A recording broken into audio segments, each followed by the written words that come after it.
Pois bem, estamos passando ao Ministério da Palavra e eu quero compartilhar algo com vocês. Nas últimas 3 semanas, compartilhamos uma série de 3 mensagens que intitulamos Prosperando pela Palavra. A série foi baseada no conselho que Deus dá a Josué e não se limita a ele. Demonstramos, à medida que fomos ensinando semana após semana, que o resultado de seguir esse conselho é universal, é para todo mundo, não é apenas para Josué. Mas Deus diz para ele, não se aparte da tua boca o livro dessa lei, antes tenha o cuidado de meditar nela dia e noite, né? Tendo cuidado de fazer conforme tudo quanto nele está escrito. Então o Senhor fala a respeito dessas 3 coisas que destacamos como a confissão da palavra, a meditação na palavra e a prática da palavra. E o Senhor diz, então farás prosperar o seu caminho e serás bem-sucedido em todas as coisas. A palavra que eu quero compartilhar hoje, ela não foi incluída como parte da série, mas tem tudo a ver com o nosso relacionamento com a palavra. Um dos textos que usei na semana passada, Tiago 1:25, vai ser o nosso ponto de partida, quando Tiago está falando sobre não apenas ouvir, mas praticar a palavra de Deus. Ele usa uma expressão, uma chave, que há muito tempo vem queimando no meu coração, e eu quero compartilhar isso com vocês hoje. O texto inicial nosso, então, é Tiago 1:25, que diz, mas aquele que atenta bem para a lei perfeita, lei da liberdade, e nela persevera, não sendo ouvinte que logo se esquece, mas operoso praticante, esse será bem-aventurado no que realizar. Aqui nós percebemos, e eu quero começar destacando isso, que a palavra de Deus é denominada de lei da liberdade. Né? Em Tiago capítulo 2, versículo 8, também é chamado de lei do reino. Há muitos títulos, adjetivos, sinônimos que aparecem classificando a palavra, mas essa expressão lei da liberdade, eu quero usá-la, né? E eu quero que a nossa conversa, a nossa reflexão seja feita em cima dessa declaração. Porque a palavra de Deus é chamada de lei da liberdade, porque trouxe liberdade para as nossas vidas. E somente por ela é que nós podemos garantir a manutenção dessa liberdade recebida, né? É andando na palavra de Deus que nós preservamos essa liberdade que Deus tem nos trazido. Quando a gente fala sobre liberdade, eu tenho percebido ao longo de pelo menos aí 2 décadas e meia, um pouquinho mais do que isso já no Ministério Pastoral, que esse conceito, ele muitas vezes é incompreendido. Né? Às vezes mal compreendido, às vezes nada compreendido, e normalmente nesses erros, nesses equívocos da falta de entendimento ou de um entendimento distorcido, incompleto, eu basicamente simplificaria isso em 2 extremos. O primeiro deles são aquelas pessoas que não desfrutam da liberdade bíblica por ignorância. Então, o próprio Jesus disse em João 8:32, conhecereis a verdade e a verdade vos libertará. Então, se baseado nas palavras de Jesus, podemos dizer que o conhecimento liberta. Então, em contrapartida, podemos dizer que a ignorância, a falta de conhecimento, escraviza, mantém cativo. E muita gente não tem noção daquilo que Jesus veio oferecer. Em Lucas, no capítulo 4, no versículo 18, nós vemos que Jesus, no seu primeiro sermão público, vem à sinagoga, lê um texto do livro do profeta Isaías e chama para si o cumprimento daquela palavra. Em Lucas 4, 18, nós temos um pedaço dessas declarações, onde Jesus diz, enviou-me para proclamar libertação aos cativos e para pôr em liberdade os oprimidos. Tanto quando ele fala sobre proclamar libertação aos cativos, aos presos, como quando ele fala de pôr em liberdade os oprimidos. Jesus está destacando a natureza da sua missão, o propósito do seu ministério. Uma outra profecia de Isaías, também de caráter messiânico, em Isaías 42:7 diz que ele veio para tirar da prisão os cativos e do cárcere os que jazem em trevas. E muitas pessoas, por ignorarem aquilo que Cristo veio fazer por nós, acabam não podendo usufruir essa liberdade. No entanto, existe um outro tipo de erro que eu classifico ainda como pior do que o primeiro. É gente que, por distorcer o que é a liberdade bíblica, o seu conceito, ou por não entender a responsabilidade de vivê-la corretamente, acaba voltando para a prisão de onde saiu. E eu digo que o segundo erro é pior do que o primeiro, porque os primeiros nem sabem aquilo que estão perdendo. Mas os que compõem o segundo grupo, depois de terem conhecido a liberdade, eles acabam voltando para a prisão. E advertências bíblicas também sobre isso. Em Gálatas, capítulo 5, versículo 1, a Bíblia diz: para a liberdade foi que Cristo nos libertou. Por isso permaneçam firmes e não se submetam de novo a um jugo de escravidão. Então a Bíblia diz que Cristo não nos libertou para que a gente volte para a prisão. Ele nos libertou para a liberdade, para que a gente permaneça nela. Então a ideia dele é que ao nos tirar da prisão para a liberdade, a gente possa permanecer nesse estado. No entanto, permanecer nesse estado é apresentado na Bíblia como uma responsabilidade nossa. A Bíblia diz: permaneçam firmes, não se submetam de novo a um jugo de escravidão. Então, quando eu falo desses dois erros, eu digo também que nós precisamos reconhecer duas coisas. A primeira, e muitos que estão no primeiro extremo e equívoco estão ignorando isso, é a libertação como intervenção divina. A obra de Deus, realizada na cruz através de Jesus. Se não conhecemos o ato de intervenção divina, não podemos viver a liberdade. Mas o outro aspecto é o que nós fazemos com essa liberdade que recebemos. Então, ao me referir ao uso correto dessa liberdade e da nossa responsabilidade de lidar com ela, é que eu quero definir o tema da mensagem de hoje como liberdade responsável. Precisamos entender isso. Ao falar sobre liberdade responsável, inevitavelmente, eu me lembro de um episódio que se repetiu 2 vezes nos últimos anos. O primeiro deles, estávamos ainda naquela fase onde Lissa, minha filha, a caçula, estava entrando na adolescência, e um dia eu chamei ela para uma conversa bem paternal. E comecei a remover alguns limites e restrições que marcou a vida dela durante toda a infância. Eu falei: filha, você tem crescido, não é apenas a idade, a cronologia, mas você tem dado sinais de maturidade, de entendimento. Então, nessa hora, papai quer te dar um pouco de liberdade, de escolhas, de decisões, e algumas restrições que até então imperavam na sua vida estão sendo removidas, e eu quero que você aproveite e use bem essa liberdade. Eu lembro quando começamos a especificar como seria a partir de então. A Alice olhava para mim, para Kelly, para mim, de novo para a mãe dela, e ela repetia várias vezes a frase. Ela dizia: eu não sei o que eu faço com tanta liberdade. E essa frase veio a se repetir anos depois, quando ela já adulta, crescida, maior de idade, passou a estudar fora. Então tivemos uma outra conversa, dizendo: filha, nesse momento você está saindo debaixo do teto, você demonstra sinais de maturidade muito maior do que a daquela conversa anterior. Então agora a sua liberdade está sendo ampliada. Você tem fundamentos, você tem princípios, você foi bem educada e agora é hora de viver as suas escolhas. E quando a gente comunicou isso, de novo, ela repetiu a mesma frase de anos antes: gente, eu não sei o que eu faço com tanta liberdade. Kelly e eu, ao mesmo tempo em que rimos, podemos dizer que a gente gostou da atitude dela. Por quê? Aquela reação de dizer eu não sei o que faço com tanta liberdade não refletia nem o medo, nem a hesitação da liberdade que estava sendo dada, mas mostrava o entendimento que ela tinha, de que ela não poderia brincar com aquilo, de que ela tinha que ser responsável com a liberdade que estava sendo oferecida. E acredito que quando falamos de Deus, o Pai Celeste, muito mais do que nós, os pais terrenos, Ele tem prazer quando nós entendemos a liberdade que Ele está nos oferecendo e entendemos que precisamos usá-la de forma responsável. Então, para que a gente possa viver essa liberdade responsável, é necessário o entendimento correto de princípios bíblicos, de valores do reino. Então, para nos ajudar a obter justamente esse entendimento que é tão essencial ao uso ou à prática da liberdade responsável, é que eu quero compartilhar o que eu vou compartilhar essa noite. E dentro desse assunto, desse trilho da liberdade responsável, eu quero desenvolver o raciocínio com 3 etapas, em 3 pontos bem distintos. Primeiro, eu quero destacar quem nos escravizava. O que parece óbvio para alguns, parece muitas vezes confuso para outros. E quando alguém não entende do que era escravo, ele não consegue entender exatamente o que é a liberdade proposta e nem o que Deus espera em termos da manutenção ou dessa liberdade sendo preservada. A segunda coisa, nós vamos tentar dar aqui um aspecto prático sobre como funciona essa liberdade que nós recebemos.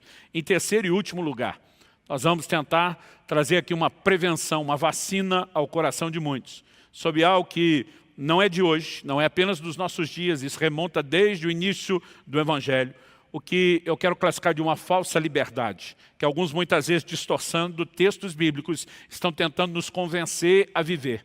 Em nome dessa falsa liberdade, muitos estão voltando para a prisão. Então vamos lá.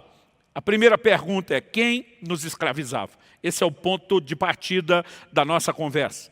E já afirmei que para entender a libertação que nos foi dada, a gente precisa entender de qual cativeiro a gente saiu. Então vamos dar atenção aqui a algumas palavras de Jesus. Aliás, eu vou usar muito texto bíblico hoje.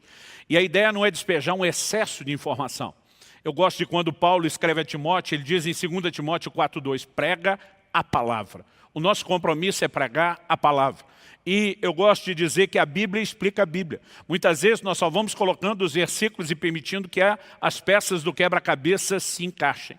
Eu lembro quando ainda garoto, ainda naquela fase de adolescência, de ter ouvido um pregador na televisão que dizia assim: Deus está à procura de homens e mulheres que subam os púlpitos, não para dizer acho que ou penso que, mas que digam assim diz o Senhor. E naquele momento, ainda na adolescência, eu fiz um compromisso com Deus, dizendo: Senhor, eu não quero subir para dizer o que eu acho ou o que eu penso. Nós precisamos trazer clareza bíblica para mostrar o que é que o Senhor tem a dizer a respeito do assunto. Então vamos lá. Eu vou usar esses vários versículos para ir deixando a Bíblia explicar a Bíblia. Jesus, em João capítulo 8, dos versículos 31 a 36, diz assim: então disse Jesus aos judeus que haviam crido nele, observe o detalhe, não eram judeus que o resistiam, eram os que tinham crido nele.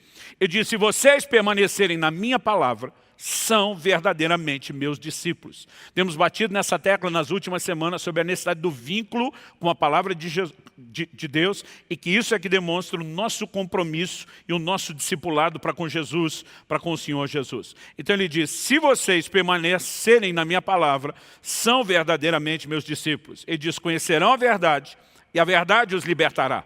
Eles responderam: somos descendência de Abraão e jamais fomos escravos de ninguém.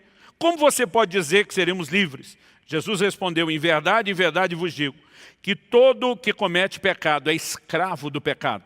O escravo não fica sempre na casa, o filho sim fica para sempre. Se, pois, o filho os libertar, vocês serão verdadeiramente livres. Então aqui Jesus está dizendo: o filho, eu, Cristo, vim libertar vocês. Eu quero que vocês sejam livres de verdade. Eu quero que depois da libertação vocês permaneçam em mim. E Jesus mostra do que ele veio nos libertar. Ele diz que quem comete pecado é escravo do pecado. Então, basicamente, podemos simplificar a essência da prisão ou da escravidão na qual vivíamos antes do conhecimento do Senhor Jesus como a escravidão do pecado. E quando analisamos esse assunto na perspectiva bíblica, nós vamos descobrir que a raiz do problema era a natureza humana. Eu me lembro quando ainda garoto, na minha primeira experiência nas ruas, fazendo evangelismo, estava ainda em treinamento, debaixo de supervisão, e me lembro da pessoa que estava pregando o evangelho, para uma outra. Aquela primeira fase você mais observa do que faz qualquer outra coisa, e a gente conversava muito sobre isso. E eu lembro dessa pessoa que estava me treinando, ao pregar o evangelho para alguém: olha, você precisa de Jesus. O cara disse: por que eu preciso de Jesus? Porque Jesus veio para perdoar você dos seus pecados. Ele falou: eu não sou assim desses pecadores, tem muito nego ruim por aí. Começou a discutir: não faço isso, não faço aquilo. E eu lembro que essa pessoa olhou para ele e falou: olha, deixa eu te explicar uma coisa, todo mundo está dentro de um buraco. Uns mais fundo, outros menos fundo. Foi assim que ele classificou os tipos de buraco. Ele dizia: mas ninguém consegue sair sozinho. Ele diz: o problema do homem em relação ao pecado não é apenas aquilo que nós fizemos, é o que nós somos. Por natureza, nós nascemos assim. Romanos capítulo 5, verso 12, diz que por meio de um só homem, uma referência a Adão, entrou o pecado no mundo através do pecado à morte. E juntos, pecado e morte passaram a todos os homens. Como? Pela reprodução. Cada um de nós já foi gerado em pecado. Depois que o primeiro, cabeça da raça, a matriz reprodutora, pecou, isso se tornou a realidade de todos. É por isso que o Salmo 51, 6 nos diz, eis que eu nasci em pecado e em iniquidade me concebeu a minha mãe. Além do Salmo 51, nós temos a declaração do Salmo 58, 3, os ímpios se alienam desde a madre, desde que nasce proferem mentiras. Então, quando olhamos para o que a Bíblia diz, o problema não era apenas as nossas ações, Não é apenas aquilo que fizemos de errado, era a nossa natureza. E essa declaração é sustentada tanto no Velho como no Novo Testamento. No Velho Testamento, há um texto, no livro do profeta Jeremias, capítulo 13, verso 23, que diz assim: será que o etíope pode mudar a sua pele? Ou o leopardo as suas manchas? Se fosse possível, também vocês poderiam fazer o bem, estando acostumados a fazer o mal. O Senhor pega dois exemplos. Primeiro, de uma pessoa, um etíope, que não pode mudar a cor da sua pele. Assim como a maior parte do continente africano, desde a antiguidade, eles já eram conhecidos, os etíopes, por uma pele mais escura. Deus está dizendo, ele não pode mudar a cor da sua pele. Diferente de quem tem a pele mais clara e ainda pode pegar um bronzeado, se expõe mais ao sol. Deus está dizendo, ele não pode mudar isso. Deus dá um outro exemplo, na natureza agora, ele se refere ao leopardo, ele não pode mudar as suas manchas. Por quê? Tanto no caso do etíope como no caso do leopardo, é uma questão de natureza. E você não pode simplesmente mudar aquilo que é a sua natureza. Então Deus diz, se fosse possível que o etíope mudasse de natureza, que o leopardo mudasse de natureza, Deus está dizendo, vocês também poderiam fazer o bem, estando acostumados a fazer o mal. Deus mostra que a natureza, aquilo que somos, pecadores por natureza, acaba influenciando nossas ações. Mas não são as nossas ações que determinam aquilo que nós somos. No entanto, quando Deus vem com essa linguagem, se fosse possível mudar de natureza, ele já estava sinalizando profeticamente a solução que um dia viria a mim e a você no Novo Testamento. Em Efésios, no capítulo 2, nos versículos, eu vou ler o 1 e depois o 3, o apóstolo Paulo diz assim, falando da obra de Deus através de Cristo, ele lhes deu vida, quando vocês estavam mortos em suas transgressões e pecados. Entre eles também todos nós andamos no passado, segundo as inclinações da nossa carne, fazendo a vontade da carne e dos pensamentos, e éramos por natureza filhos da ira, como também os demais. Aqui a expressão filhos da ira diz que nós estávamos debaixo de uma sentença de condenação, mas a Bíblia diz éramos por natureza. Esse era um problema de natureza. É por isso que Jesus justifica Nicodemos dizendo, se alguém não nascer de novo, não pode ver e não pode entrar no reino de Deus. Havia necessidade de um novo nascimento, de uma mudança de natureza. Agora, antes disso acontecer, porque o homem era pecador por natureza, essa era a razão pela qual a lei de Deus não podia ser obedecida. Em Romanos, no capítulo 8, nos versículos 3 e 4, Paulo diz assim, porque aquilo que a lei não podia fazer, uma outra tradução diz, o que for impossível à lei. O que ela não podia fazer? Diz, por causa da fraqueza da carne. Uma outra versão diz, estando enferma pela carne, falando da lei. Isso Deus fez, enviando seu próprio Filho em semelhança de carne pecaminosa, e no que diz respeito ao pecado. E assim Deus condenou o pecado na carne, a fim de que a exigência da lei se cumprisse em nós, que não vivemos segundo a carne, mas segundo o Espírito. Ou seja, a Bíblia está falando de um tempo na história, e quando ele usa o termo aqui, a lei, ele se refere principalmente à lei de Moisés. E nós precisamos entender que foi impossível a lei levar o homem a viver em obediência. Qual o propósito de Deus ter dado a lei? Ele esperava obediência. No entanto, provou-se ser impossível para o homem viver a obediência. Por quê? Porque a lei apenas ressaltou a força de uma natureza pecaminosa dentro de nós. No entanto, aquilo que foi impossível à lei, o verso 4 diz que Deus permitiu que a exigência da lei se cumprisse em nós. Aqui ele está falando dos nascidos de novo, que não andamos segundo a carne, a natureza carnal, mas segundo o Espírito, a nova natureza. Então precisamos entender que a própria natureza de pecado mantinha o homem nesse loop, nessa repetição contínua da desobediência e da prática do pecado. Então Cristo veio para nos libertar justamente dessa escravidão. Olha o que Paulo, escrevendo a Tito, diz. Tito, Epístola de Paulo a Tito, capítulo 3, dos versículos 3 a 7. Ele diz, pois nós também no passado éramos insensatos, desobedientes, desgarrados, escravos de todo tipo de paixão e prazeres. Vou repetir essa frase. Escravos de todo tipo de paixões e prazeres. Estamos dizendo que a escravidão, antes da nossa liberdade em Cristo, era a escravidão do pecado.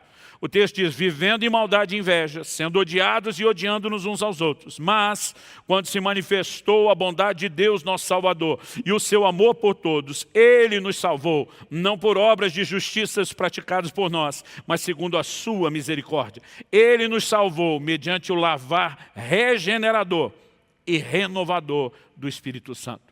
É importante entender que a natureza da salvação em Cristo não é apenas o perdão dos pecados que nós havíamos cometidos, mas é uma regeneração. O verbo regenerar significa gerar de novo, gerar outra vez. Em outras palavras, fazer nascer novamente. Então, é esse novo nascimento, operado pelo poder do Espírito Santo. Paulo ainda termina dizendo que Ele derramou sobre nós ricamente, por meio de Jesus Cristo, nosso Salvador, a fim de que, justificados por graça, nos tornemos seus herdeiros segundo a esperança da vida eterna. Portanto, se Ele veio quebrar a escravidão de todo tipo de paixão e prazeres, se Ele veio quebrar a escravidão do pecado, qual era o propósito dessa obra salvadora de Jesus? O oposto da escravidão ao pecado é a obediência a Deus. Uma vez que o próprio pecado é definido na Bíblia, lá em 1 de João 3,4, como a transgressão da lei. O oposto do pecado é a obediência à lei. E Romanos capítulo 6, verso 17, falando da obra de Cristo, diz: mas graças a Deus, que tendo sido escravos do pecado, vocês vieram a obedecer de coração a forma de doutrina a que foram entregues. Então ele diz, passado, escravos do pecado. Um presente mudado pela intervenção de Jesus é que agora vocês podem obedecer de coração a forma de doutrina a que vocês foram entregues. Eu tenho procurado bater na tecla de ensinar essas coisas ultimamente, porque eu tenho visto muita gente trazendo interpretações equivocadas do que se espera de nós após a conversão. Deixa eu dar um exemplo. Lembro de uma ocasião que alguém chegou para mim e falou, pastor, estava refletindo lá na queda do homem e percebi que uma das maldições que vem como consequência do pecado, Deus disse para Adão, agora você vai ter que trabalhar e vai suar muito para conseguir o fruto. Ele olhou para mim e falou, pastor, só não vê quem não quer. Trabalho é maldição. Eu lembro que eu olhei para ele e falei, você está maluco? De onde você tirou essa ideia? Deus deu trabalho para o homem antes da queda. Gênesis 2,15 diz que Deus colocou o homem no jardim para o lavrar e para o cuidar. Então, o trabalho já estava lá no momento em que o homem estava em plena sintonia com Deus, em que não tinha punição nenhuma. Falei, o trabalho é uma coisa honrada. Ele falou, mas essa maldição. Falei, a maldição é que agora o homem trabalharia mais, com muito mais dificuldade, para ter menos resultado. A maldição não era o trabalho, era a dificuldade com a qual o trabalho seria realizado e que sem pecado isso não teria acontecido. Então há uma diferença enorme em você dizer que a maldição é o trabalho ou a forma como se executa o trabalho. Olhei para ele e falei, para estar chamando o trabalho em si de maldição, tu deve estar possuída de um espírito de vagabundagem. Ainda tive que brincar com ele a respeito do assunto. Por quê? Você pode mudar completamente o sentido de algo com um pequeno ajuste que não deveria estar acontecendo. E falo isso porque em Gálatas, no capítulo 3, nos versículos 13 e 14, a Bíblia diz que Cristo nos resgatou da maldição da lei. Eu tenho visto pregadores, escritores dos nossos dias, tentando dizer que a lei era uma maldição. Não é a forma como a Bíblia diz. Não, está aqui, Deus nos resgatou da maldição da lei, porque a lei era uma maldição. Não. Paulo escreve, o mesmo Paulo, inspirado pelo mesmo Espírito Santo, e diz que a lei é boa, que o mandamento é santo, justo e bom. Então nós precisamos entender o que é a maldição da lei da qual nós fomos resgatados. E porque alguns acabam distorcendo isso à semelhança da questão do trabalho, nos levam para o lugar errado. Então eu já vi gente dizendo, não, Cristo nos resgatou da maldição. Não existe mais maldição. Eu digo, certeza que não existe. Porque o livro do Apocalipse, falando da Nova Jerusalém, do nosso destino eterno, diz, ali não haverá mais maldição.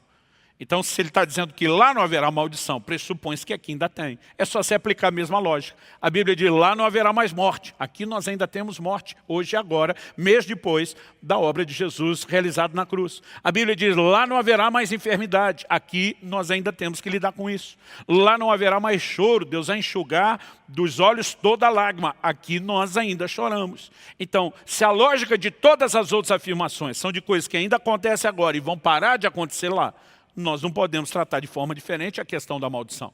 Hebreus capítulo 6, versículos 7 e 8, nos fala de dois tipos de crente. Um que frutifica para Deus e, portanto, está perto da bênção, recebe a bênção. Mas outro que não corresponde, não frutifica, está perto da maldição. Se não houvesse mais maldição, como o crente poderia estar perto da maldição? Como se diria que depois ela não existe? Então nós acabamos distorcendo o que está escrito. Quando você vai para o Velho Testamento, que era a maldição da lei. Deuteronômio 28, Deus fala nos primeiros 14 capítulos: se vocês ouvirem atentamente a minha voz, tiverem o cuidado de obedecer os meus mandamentos, virão sobre vocês essas bênçãos e os alcançarão. A partir do verso 15, em todo o capítulo, que é um grande capítulo, Deus começa a enumerar maldições. Mas se vocês não ouvirem atentamente a minha voz, não tiverem cuidado de me obedecer, virão sobre vocês essas maldições e os alcançarão. O que era a maldição da lei? Era a consequência inevitável da desobediência. Quando Paulo está dizendo que Cristo veio nos resgatar da maldição da lei, ele não está dizendo que deixou de ter consequência da desobediência. A forma como alguns tentam nos fazer acreditar que não tem mais maldição, então está nos deixando aberto à possibilidade de desobedecer sem ter consequência. E não foi isso que Cristo veio fazer. Cristo veio nos tirar da maldição da lei porque era impossível para um homem, pecador por natureza, obedecer à lei. Ele estava fadado eternamente a viver no ciclo da maldição da desobediência. E Cristo veio viabilizar a obediência.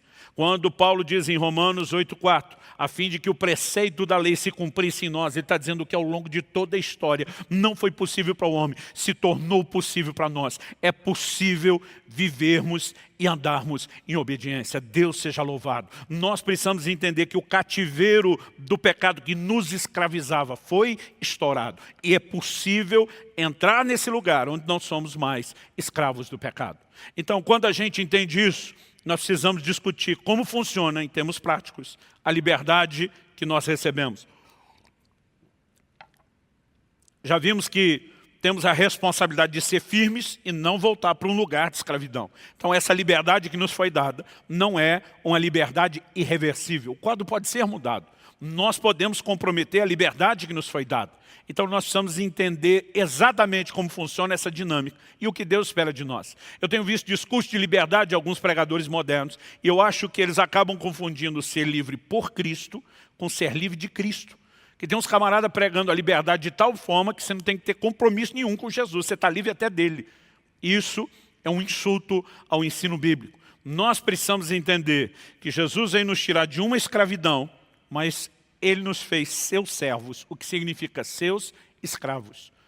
É por isso que a Bíblia diz que se nós queremos salvação, não adianta só crer que Jesus é Salvador. Não adianta só confessá-lo Salvador.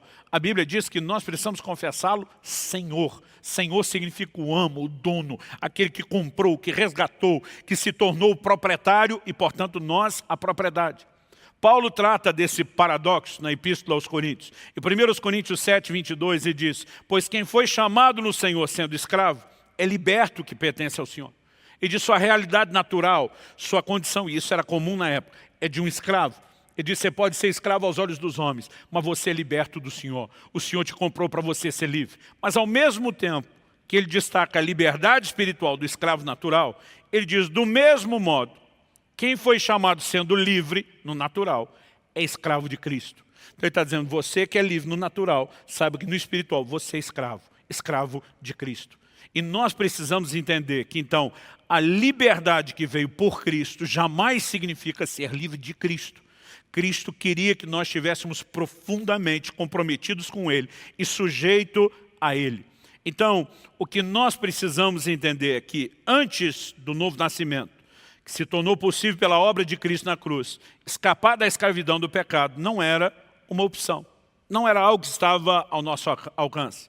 Porém, após a conversão, a escolha de a quem nos sujeitamos, seja a Deus para obedecê-lo e andar na justiça, ou ao pecado para servi-lo como escravo, se tornou agora nossa responsabilidade. Então vamos ver um texto onde Paulo trata do assunto, Romanos capítulo 6, do versículo 14 até o 19 diz: porque o pecado não terá domínio sobre vocês, pois vocês não estão debaixo da lei e sim da graça. Então, havemos de pecar porque não estamos debaixo da lei e sim da graça? De modo nenhum. Será que vocês não sabem que, ao se oferecerem como servos para a obediência, vocês são servos daquele a quem obedece? Vou repetir. Ao se oferecerem como servos para a obediência, Vocês são servos daquele a quem obedece. Então ele diz, seja do pecado que leva à morte, ou da obediência que conduz à justiça. Ele diz, a partir de agora, liberta aquele cativeiro do pecado, onde antes você não podia escolher nada, você escolhe a quem vai obedecer. A verdade é que você ainda vai ser servo de alguém, você ainda será escravo de alguém. Ou, se você escolher obedecer ao pecado, vai ser escravo do pecado que vai te levar à morte. Ou, se você decidir obedecer a Deus, você vai ser um servo ou escravo de Cristo que é conduzido à justiça. No entanto, é nossa responsabilidade escolher. Depois ele continua e diz, mas graças a Deus, que tendo sido escravos do pecado passado, vocês vieram obedecer de coração a forma de doutrina que foram entregues. Já li antes esse versículo 17. E uma vez libertados do pecado, foram feitos servos da justiça. Fala em termos humanos por causa das limitações de vocês, assim como ofereceram os seus membros para que fossem escravos da impureza e da maldade que leva à maldade, assim ofereçam agora os seus membros para que sejam servos da justiça para a santificação. É nossa escolha a quem nós vamos servir. Então precisamos entender que abraçar essa liberdade inicialmente tem muito mais a ver com entender aquilo que Deus fez, mas preservá-la depois tem a ver com o entendimento da nossa responsabilidade. Então, na nova aliança, quando nascemos de novo, nós precisamos entender que o novo nascimento, que nos permite ter uma nova natureza, ele nos empodera para vencer a velha natureza. Isso não significa que ele a elimina. Então vamos tentar explicar isso de uma forma aqui sucinta e objetiva.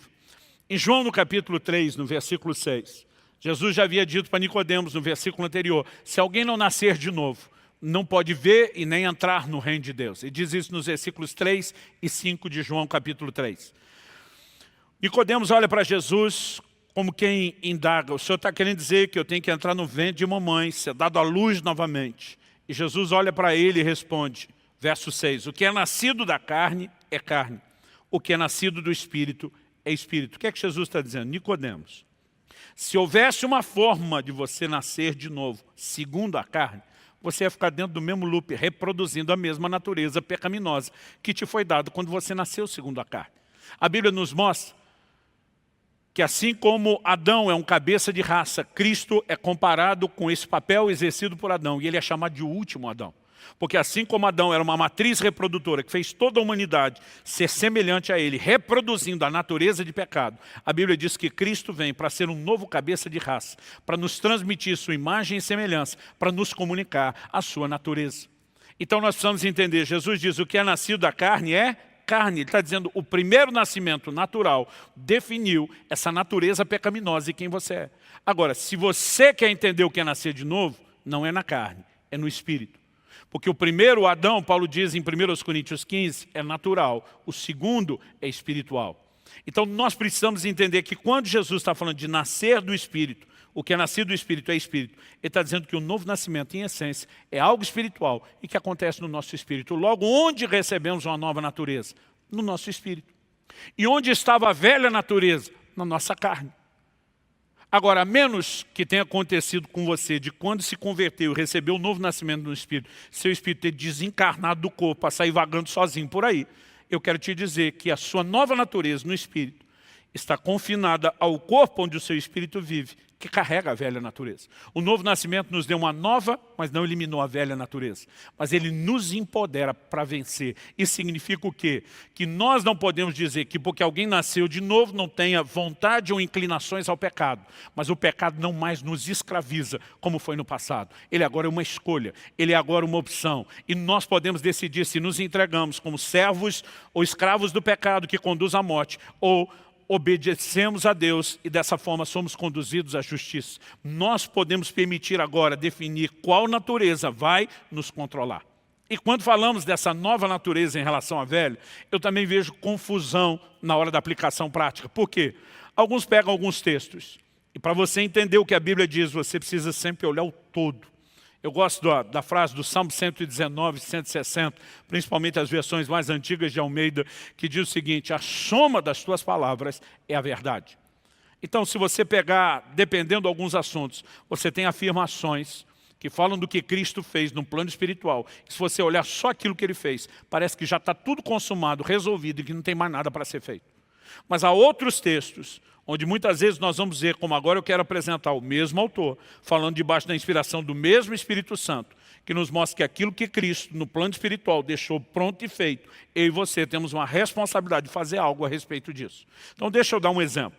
Em Romanos, no capítulo 6, no versículo 6, Paulo diz assim, sabendo isso, que a nossa velha natureza foi crucificada com Ele, está falando aqui com Ele é Cristo, para que o corpo do pecado seja destruído e não sejamos mais escravos do pecado.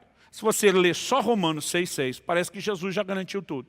Ele desfez o corpo do pecado, a velha natureza está crucificada, né? Eu não sou mais escravo, está pronto e resolvido. Agora, se você olhar o mesmo Paulo, falando debaixo da inspiração do mesmo Espírito Santo, e aqui eu vou citar um texto de Efésios, não porque Paulo não dê a resposta na Epístola aos Romanos, mas porque aqui a gente tem o texto apresentado de forma clara e sucinta. Ele diz o seguinte, Efésios 4, de 22 a 24, quanto à maneira antiga de viver, vocês foram instruídos a deixar de lado a velha natureza, que se corrompe segundo desejos enganosos, e a se deixar renovar no espírito do entendimento de vocês, e a se revestir da nova natureza, criada segundo Deus, em justiça e retidão, procedentes da verdade. Aqui ele fala de um velho homem, ou velha natureza, um novo homem, ou uma nova natureza. E diz, você tem que se despir do velho, e você tem que se vestir do novo. Aquilo que foi provisionado em Cristo, você na prática tem que escolher e tem que agir de acordo com isso. Então, quando falamos dessa liberdade, né, como funciona na prática, ela nos é dada, abraçada pela fé, mas agora ela precisa ser preservada pela nossa correspondência com Deus. Então, estabelecido esse segundo fundamento ou etapa do raciocínio, eu quero que a gente termine falando e conversando aqui sobre o que eu classifiquei antes de a falsa liberdade. A Bíblia condena o discurso de usar a liberdade, vou botar aspas aqui, como desculpa para pecar.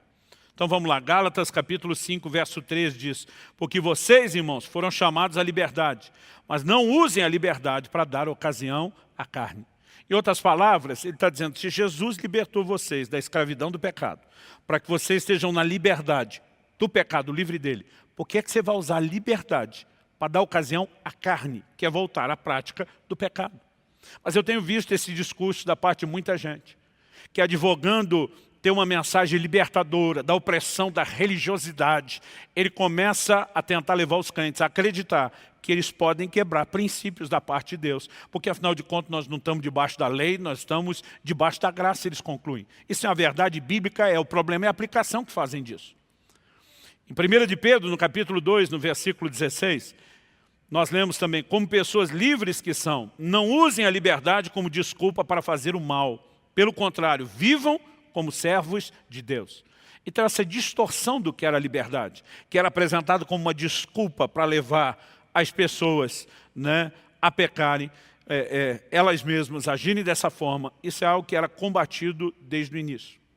No entanto, nós também precisamos perceber que a mesma Bíblia que condena o discurso de liberdade como desculpa para pecar, também condena um discurso de liberdade como desculpa para induzir os outros a pecar. Infelizmente, isso é uma outra coisa que a gente vê acontecer dentro da igreja. E quando falamos de induzir aos outros, agora nós entramos num assunto completamente diferente. Por quê? Nós precisamos entender que a Bíblia é um livro de relacionamentos e que nos ensina a viver não apenas na forma correta de relacionar com Deus, mas com as pessoas. Entre a responsabilidade que temos de como nos conduzir com as pessoas, a Bíblia fala sempre sobre um posicionamento de amor, de respeito, de uma decisão de não julgar, de não ferir, de não servir de tropeço ou de escândalo. Então vamos tentar entender algo. Em Romanos, no capítulo 14, o apóstolo Paulo trabalha algumas diferenças que eles tinham que lidar de uma maneira assim, muito recorrente no início da igreja. São elementos culturais que não se repetem tanto hoje, na forma e no modelo como eles tinham naquela época. Então, por exemplo, Paulo escreve e diz o seguinte, olha, um faz diferença entre dia e dia, enquanto o outro julga igual todos os dias. Então Paulo estava dizendo que tinha gente que tratava dias da semana, ou mesmo dias do mês, a maioria deles relacionado com o calendário judaico, a lei de Moisés do Velho Testamento. E ele diz, e tem gente que não faz distinção nenhuma, para ele todos os dias são iguais. Paulo pega e simplesmente diz o seguinte, o que julga igual todos os dias, não julgue a pessoa que faz diferença entre dia e dia. O que faz diferença entre dia e dia também não julgue o outro. Isso significa o quê? Que Paulo, em nome da paz, se absteu de ter uma postura? Não, ele não estava se abstendo de tomar uma postura ou de tratar o princípio. Paulo, na verdade, está nos ensinando algo mais profundo que o princípio. Por exemplo, no mesmo capítulo 14 de Romanos, ele diz, um acredita que pode comer de tudo. O outro acredita que só pode comer legumes. Ou seja, se ele não crê que pode comer carne, só legumes, ele não acredita que pode se comer de tudo. Paulo deixou claro em que time ele estava. Paulo chamou o que crê que só pode comer legumes, que acredita que não pode comer carne, chamou essa pessoa de débil na fé, de uma fé fraca. Então, obviamente, Paulo mostrou de que lado ele estava no lado do time que comia qualquer coisa em qualquer lugar. No entanto, ele está dizendo, nós precisamos aprender a não julgar isso. Por quê? Porque se a fé dele é débil, é fraca, e ele não tem seu nível de maturidade, ele não pode ser tratado pelo seu parâmetro, ele tem que ser tratado pela infantilidade na qual ele ainda está. E tem que ser tratado pela lei do amor. Então Paulo está dizendo, não adianta você estar com a razão e usar a sua razão para atropelar e matar uma pessoa que não tem a mesma maturidade de fé que você tem. Então eu vejo pessoas hoje em dia tentando advogar um conceito de liberdade. Vi outro dia uma pessoa que criou uma discussão enorme num restaurante, cheio de crente de vários tipos de igreja e denominação, porque ele queria o direito de beber em público. E eu lembro que no meio dessa discussão, a gente teve que tomar uma postura e dizer, amigo, você pode defender doutrinariamente o direito que você está defendendo, dizer que a Bíblia condena embriaguez e não um consumo moderado, você pode defender tudo isso quando você estiver sozinho, defenda para si mesmo. Agora, a partir do momento que você está falando de como você vai viver em público, e não importa como isso fere a consciência dos outros que estão com você, de crentes novos na fé, você está andando contrário à Escritura.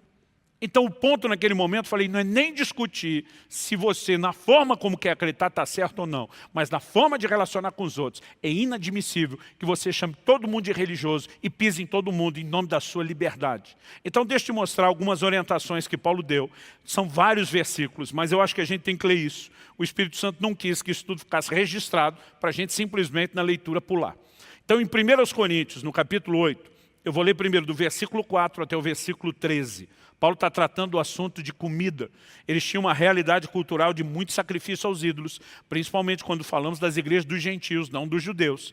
Ele diz o seguinte, quanto a comer alimentos sacrificados a ídolos, sabemos que o ídolo por si mesmo nada é no mundo, e que não há senão um só Deus. Porque ainda que existam alguns que são chamados de deuses, quer no céu ou sobre a terra, como há muitos deuses e muitos senhores, para nós, porém, há um só Deus, o Pai, de quem são todas as coisas e para quem existimos, e um só Senhor, Jesus Cristo, por meio de quem todas as coisas existem e por meio de quem também nós existimos. Entretanto, nem todos têm esse conhecimento. Então ele diz, alguns, acostumados até agora com o ídolo, ainda comem desses alimentos como se fossem sacrificados a ídolos. E a consciência desses, por ser fraca, vem a contaminar-se. Paulo diz, não é a comida que nos torna agradáveis a Deus, pois nada perderemos se não comermos e nada ganharemos se comemos. Ele diz, mas tenham cuidado, para que essa liberdade de vocês não venha de algum modo a ser tropeço para os fracos. Porque se alguém enxergar você, que tem conhecimento, sentado à mesa no templo de um ídolo, será que a consciência do que é fraco não vai ser induzida a participar de comidas sacrificadas a ídolos? E assim, por causa do conhecimento que você tem, perde-se o irmão fraco pelo qual Cristo morreu. E desse modo, pecando contra os irmãos, ferindo a consciência fraca que eles têm, é contra Cristo que vocês estão pecando. Paulo deixa claro que o posicionamento dele sobre poder ou não poder comer, mesmo em relação ao ídolo, ele não via problema nenhum. Mas ele diz, quando você age desrespeitando a falta de consciência e a imaturidade do outro, você está pecando contra os irmãos e você está pecando contra Cristo. Então Paulo diz, e por isso, se a comida serve de escândalo ao meu irmão, nunca mais comerei carne, para que não venha escandalizá-lo. Então Paulo jogava no time de quem acredita pode comer todas as coisas quando você pensa no princípio. Mas na hora de entender uma liberdade que não pode atropelar os outros, ele dizia, eu me abstenho de qualquer coisa para não servir de tropeço para os outros. E o que ele diz? Ele diz de forma muito clara, nada perderemos se não comemos a carne. E nada ganharemos se comemos. Então eu tive que olhar para aquela pessoa e dizer, você não perde nada se você optar por não beber. E você não ganha nada se você optar por beber. O que é que você vai fazer? Atropelar a consciência de todo mundo que está junto? Em 1 Coríntios, no capítulo 10, dos versículos 23 a 33, Paulo volta a abordar o assunto. Dessa vez com uma lógica muito interessante. Ele diz, todas as coisas são lícitas, mas nem todas convêm. Todas as coisas são lícitas, mas nem todas edificam. Ele está falando de coisas que não são proibidas, que por si mesmas não são erradas. Ele não está falando para você sair fazendo qualquer coisa. Mas ele está dizendo, mesmo quando alguém defende o que é lícito, ele está dizendo, tem hora que não convém e tem hora que não edifica aquilo que você tem liberdade para fazer. Ele diz, ninguém busque o seu próprio interesse, e sim o do seu próximo. Como de tudo que se vende no mercado, sem questionamento algum por motivo de consciência. Porque do Senhor é a terra e a sua plenitude. Agora ele está citando um texto do Velho Testamento. Ele diz, se alguém que não é crente convidá-los para comer, e vocês quiserem ir, como de tudo que for posto diante de vocês, sem questionamento algum, por motivo de consciência. Ele diz, nem pergunte, não queira nem saber a origem. Mas ele diz o seguinte, porém, se alguém disser a vocês, isso é coisa sacrificada a ídolo, não comam. Por causa daquele que deu a informação e por motivo de consciência. Ele diz, consciência digo, não a sua propriamente, mas a do outro. Então ele continua e diz, pois porque a minha liberdade deve ser julgada pela consciência de outra pessoa, se eu participo com gratidão, porque sou criticado por causa daquilo que dou graça, portanto se vocês comem ou bebem ou fazem qualquer outra coisa, façam tudo para a glória de Deus. Paulo está dizendo, não fica defendendo sua liberdade, busque a glória de Deus, busque servir o seu irmão. Ele diz, não se torne motivo de tropeço, nem para judeus, nem para gentios e nem para a igreja de Deus. Assim como também eu procuro em tudo ser agradável a todos, não buscando meu próprio interesse, mas o de muitos, para que sejam salvos. Aqui Paulo está nos ensinando uma lei maior, que é a lei do amor, a lei do respeito aos outros. Então, nós precisamos saber distinguir essas coisas. Agora, quando falamos de liberdade, alguns estão usando a liberdade como desculpa para pecar, alguns estão usando liberdade como desculpa para, mesmo que ele não peque, fazer os outros pecar. Mas sabe, o que mais me incomoda nessa falsa liberdade, e são perspectivas diferentes, estamos abordando, é a promessa mentirosa de liberdade. Em 2 de Pedro 2, nos versículos 18 e 19, o apóstolo diz assim, porque falando com arrogância, palavras sem conteúdo, enganam com desejos libertinos de natureza carnal, aqueles que de fato estavam se afastando dos que vivem no erro. Prometem-lhes a liberdade, quando eles mesmos são escravos da corrupção, pois daquilo que é vencido, fica escravo do vencedor. Então Pedro está denunciando gente que estava levando crentes que estavam se afastando dos que vivem no erro, a voltar ao pecado. Ele vai falar nos versículos seguintes, do 20 ao 22, que o último estado desses que pecam se torna pior do que o primeiro. Ele diz que quem compromete a liberdade que ganhou em Cristo está pior do que aquele que nem descobriu a liberdade que poderia ter. Mas ele denuncia essas pessoas que estão prometendo liberdade aos outros, quando eles mesmos são escravos da corrupção. Então quero deixar claro que não é todo mundo que cabe aqui. Mas uma das coisas que me incomoda, vendo o quão popular tem se tornado esse discurso de a gente é livre, não pode religiosidade, é que muita gente está apenas advogando um estilo de vida contrário à palavra de Deus que ele passou a ter e tentando arrastar quem ele puder consigo nesse caminho. Muitas pessoas estão tentando dar uma flexibilidade na doutrina bíblica que não existe lá na Escritura, porque ele simplesmente decidiu a forma como ele quer viver. E depois ele quer justificar, usando doutrina, a maneira de viver. E ele está arrastando gente atrás de si. Nós precisamos tomar muito cuidado. E nós precisamos vacinar o nosso coração. Quando falamos de liberdade, é inegável que Cristo veio nos trazer liberdade. Mas essa liberdade tem que ser vivida de forma responsável. Então eu concluo aqui dizendo o seguinte, quando Tiago usa a expressão lei da liberdade, como nós vimos lá em Tiago 1,25, nosso texto inicial, ele estava falando da prática da palavra, de ser não só ouvinte, mas praticante, de obedecer, de andar no que está na Escritura. Então, por que eu e você precisamos olhar para essa lei, que é chamada de lei da liberdade? Foi por onde eu comecei e onde eu quero terminar. Porque diferente do que alguns estão pregando, nós não fomos libertos da lei. Eu já vi gente falando isso, meu irmão, esquece, você foi liberto da lei. Não, nós somos libertos do pecado, para poder obedecer à lei. O que antes, quando nós éramos escravos do pecado, a gente não podia obedecer à lei. Então Deus quebrou a escravidão do pecado em Cristo, para a gente poder obedecer à lei. Ele não veio libertar a gente da lei, ele veio viabilizar que eu e você pudéssemos nos sujeitar à sua lei, à sua palavra. É lógico, não estamos falando da lei cerimonial de Moisés, mas nós estamos falando da lei moral estabelecida antes da lei, sustentada durante a lei de Moisés e depois ao longo da graça. Tiago, no capítulo 2, no versículo 8, como eu mencionei no início, chama isso de a lei do reino, O reino de Deus é para agora? É. Então a lei do reino é para agora.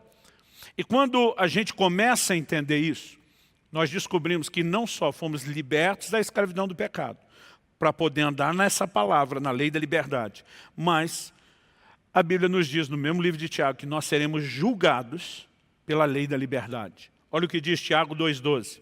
Assim falem e vivam, como pessoas serão julgadas pela lei da liberdade. O que ele está dizendo? Toda a sua forma de proceder e de falar a respeito da lei, seja feito com uma consciência, você vai ser julgado pela lei da liberdade. Ele está dizendo, a lei não veio para cercear ou escravizar você e a sua vida. Veio para te pôr em liberdade. Foi dada para garantir a manutenção da sua liberdade. Mas se você não andar nessa lei, essa mesma lei vai julgar você pela liberdade que você rejeitou. Portanto, a gente pode dizer, essa lei não nos aprisionou. Ela veio para nos libertar do pecado. Mas nós nos fazemos servos dela, da palavra de Deus, da lei de Deus. Eu comecei citando a conversa interessante que eu tive com minha filha Elis. E quero terminar citando uma outra conversa que eu tive com o Israel, o meu mais velho, meu primogênito. Essa conversa com ele, na verdade, foi antes da Dalice. Um dia eu estava falando também sobre liberdade. Eu estava ensinando ele sobre a importância de fazer escolhas. E eu comecei a falar para ele, falei, filho, você está aqui diante de uma situação. Se você tomar essa decisão, o resultado é esse. Se você fizer essa escolha, o destino que você vai é para cá. Mas se você fizer essa terceira escolha, inevitavelmente, o que vai vir dela é esse terceiro aspecto. Nenhum deles está errado. Todos eles são coisas que você pode escolher, mas você tem que escolher entendendo qual é a consequência da escolha. Falei, está na hora de você fazer suas próprias escolhas. Então, o papai está te dando o cenário para jogar batata quente e dizer, agora é com você, vai que é tua. Eu lembro que ele olhou, pensou, falou para mim, falou, pai, o que o senhor quer que eu queira? Eu comecei a rir, falei, você está de brincadeira? Eu estou te dando a liberdade de escolher. Ele falou, eu sei, pai. Mas você, o mesmo pai que está me dando a liberdade, você entende as coisas melhor do que eu, você tem mais experiência que eu, você sabe os desdobramentos. Me aconselha, o que você quer que eu queira? E quando eu olho para a Escritura, eu vejo que esse é o ponto principal de rendição que o ser humano deveria entrar. Se o pecado desde o início é uma história de rebeldia e de autossuficiência, de desconexão com Deus, nós precisamos entender o poder da sujeição a Deus e a sua vontade. Quando Jesus no Getsemane está dizendo, seja feita não a minha como homem, mas a sua vontade, Ele está nos ensinando algo poderoso. Quando o livro de Tiago diz, vocês que estão dizendo hoje, amanhã iremos a tal cidade, negociaremos, ganharemos dinheiro, em vez disso deveriam dizer, se o Senhor quiser, Ele está dizendo, em vez de escolher a sua própria vontade, sujeite-se a Ele, Ele está nos mostrando algo extraordinário. De modo que eu passei a tomar essa conversa do meu filho como uma ilustração, e de vez em quando eu estou em oração, eu falo para Deus, Senhor, o que o Senhor quer que eu queira? Qual é a sinalização da Tua palavra a respeito disso? Eu quero entender e me mover de acordo com o seu coração. Isso não está me restringindo, está garantindo a manutenção da liberdade que um dia me foi dado. E quando entendemos isso, e nos movemos da forma correta, isso vai fazer toda a distinção na nossa vida. Eu quero terminar orando com você, orando para que você, em primeiro lugar, entenda a sua liberdade em Cristo e possa desfrutá-lo. Mas em segundo lugar, que você também entenda a responsabilidade que vem junto com essa liberdade. E essa responsabilidade, sendo exercida de forma correta da sua parte, vai garantir a manutenção da sua liberdade. Pai, nós oramos por aquele entendimento prático, personalizado, que só o Espírito da verdade pode trazer. No coração de cada um dos meus irmãos e irmãs, de cada um que ouvem a Tua palavra. Nós oramos que isso seja mais do que informação, seja uma base para que o Senhor trabalhe, para que o Senhor produza alinhamento, conserto e ajuste na vida de cada um deles.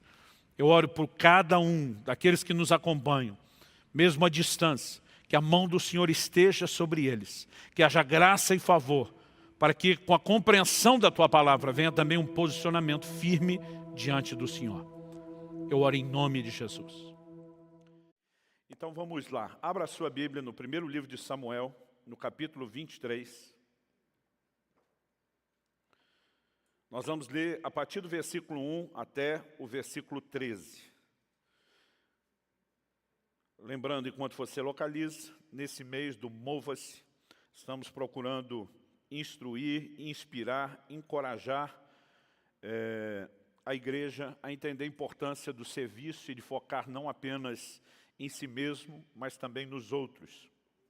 Primeiro livro de Samuel, capítulo 23, nós vamos ler a partir do versículo 1, eu vou ler na Nova Almeida atualizada. O texto sagrado diz assim: então disseram a Davi: eis que os filisteus estão atacando a cidade de Keila e saqueando as eiras. Davi consultou o Senhor perguntando: devo ir e atacar esses filisteus? O Senhor respondeu a Davi: vá, ataque os filisteus e livre a cidade de Keila. Porém os homens de Davi lhe disseram: temos medo aqui em Judá, quanto mais indo a Keila lutar contra a tropa dos filisteus. Então Davi tornou a consultar o Senhor, e o Senhor lhe respondeu: levante-se e vá até Keila, porque estou entregando os filisteus em suas mãos. Então Davi e os seus homens foram a Keila, lutaram contra os filisteus, tomaram todo o gado dele, causaram grande matança entre eles, e assim Davi salvou os moradores de Keila. Verso 6, Aconteceu que, quando Abiatar, filho de Ameleque, fugiu para junto de Davi em Keila, levou a estola sacerdotal. Foi anunciado a Saul que Davi tinha ido a Keila. Então Saul disse: Deus o entregou nas minhas mãos, está cercado, pois entrou numa cidade de portões e ferrolhos.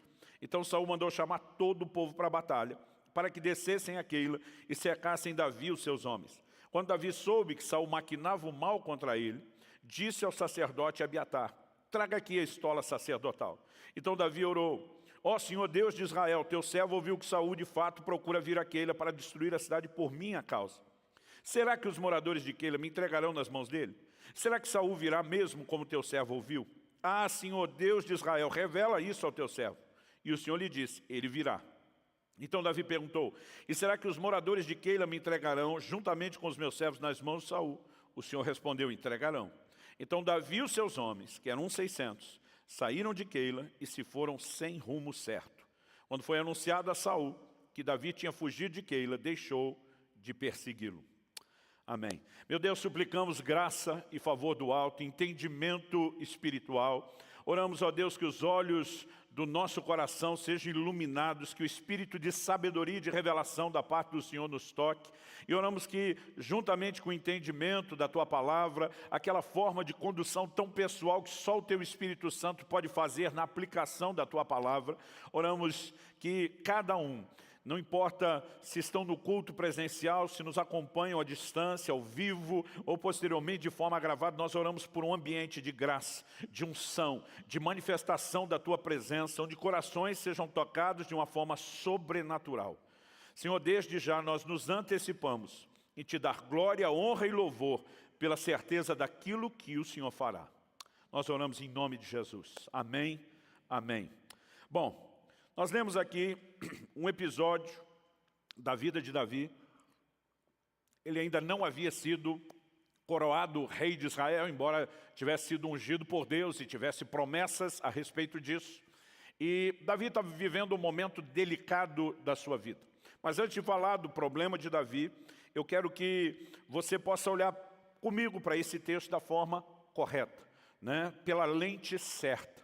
Em 1 Coríntios, no capítulo 10, no versículo 11, quando o apóstolo Paulo, depois de citar vários episódios do Velho Testamento relacionados à vida de Israel, o povo de Deus da antiga aliança, ele diz: essas coisas lhes aconteciam e foram escritas para nossa advertência, para nosso exemplo, de quem são chegados os fins dos tempos.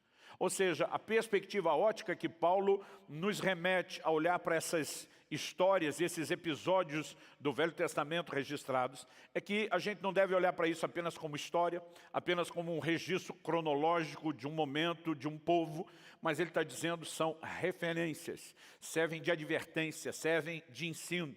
Romanos 15:4 diz: tudo quanto foi escrito para nosso ensino foi escrito. Então quase sempre que eu leio, né, episódios como esse, no Velho Testamento você também vai encontrar muitas porções de relatos históricos. A ideia é sempre procurar qual a lição.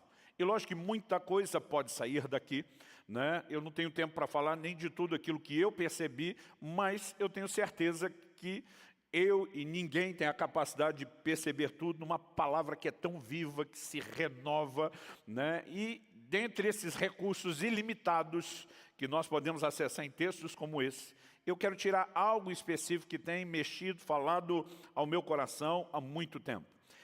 Eu nunca ouvi uma pregação sobre isso, mas o insight que me fez perceber, pelo menos o desenho principal, né, foi no meio de uma pregação do pastor Marcos Gregório, do Ministério Apacentar, que eu vi anos atrás. Ele veio ministrar em Curitiba num evento, e de repente ele faz um comentário, ele não se estendeu, mas aquilo me pegou com força. E à medida que o tempo passava, eu senti que eu deveria trabalhar esse assunto, em primeiro lugar para mim mesmo, e depois para os outros. Então vamos tentar entender aqui o contexto da história. Quando a gente começa lendo só o capítulo 23, uma porção como essa, não dá para ter noção do que está em desenvolvimento, do que está acontecendo. Mas Davi se tornou o grande herói de Israel depois de matar Golias. Saul o coloca como um dos principais líderes do seu exército e ele começa a ser cada vez mais vitorioso. Há palavras proféticas sobre ele, o seu reinado, né? O próprio filho de Saul, Jonatas, faz uma aliança com Davi. E a coisa vai tomando proporções onde Saul vai se sentindo muito inseguro e enciumado. E ele decide matar Davi, porque o vê como uma ameaça a ser eliminado. Então Davi foge de Saul. Ele está fora de casa, ele está com a vida em risco, né? Ele está no meio de uma situação que a gente pode descrever, no mínimo, como problemática. Nunca antes Davi havia enfrentado o que ele está passando nesse momento. Nessa angústia de preservar sua vida, ele se refugia. Capítulo 22 fala que ele se refugia na caverna de Adulão. E enquanto Davi está ali, a Bíblia diz que começaram a vir e unir-se a ele muitos homens. No início a Bíblia fala de 400 homens. No final desse relato nós já vemos que a conta está em 600 homens. Mas a Bíblia diz que uniram-se a Davi os amargurados de espírito, os endividados, os levianos. Em outras palavras, era tudo gente com problema. Eu não sei se houve uma identificação, Davi está fugindo dos seus problemas, nós estamos fugindo do nosso.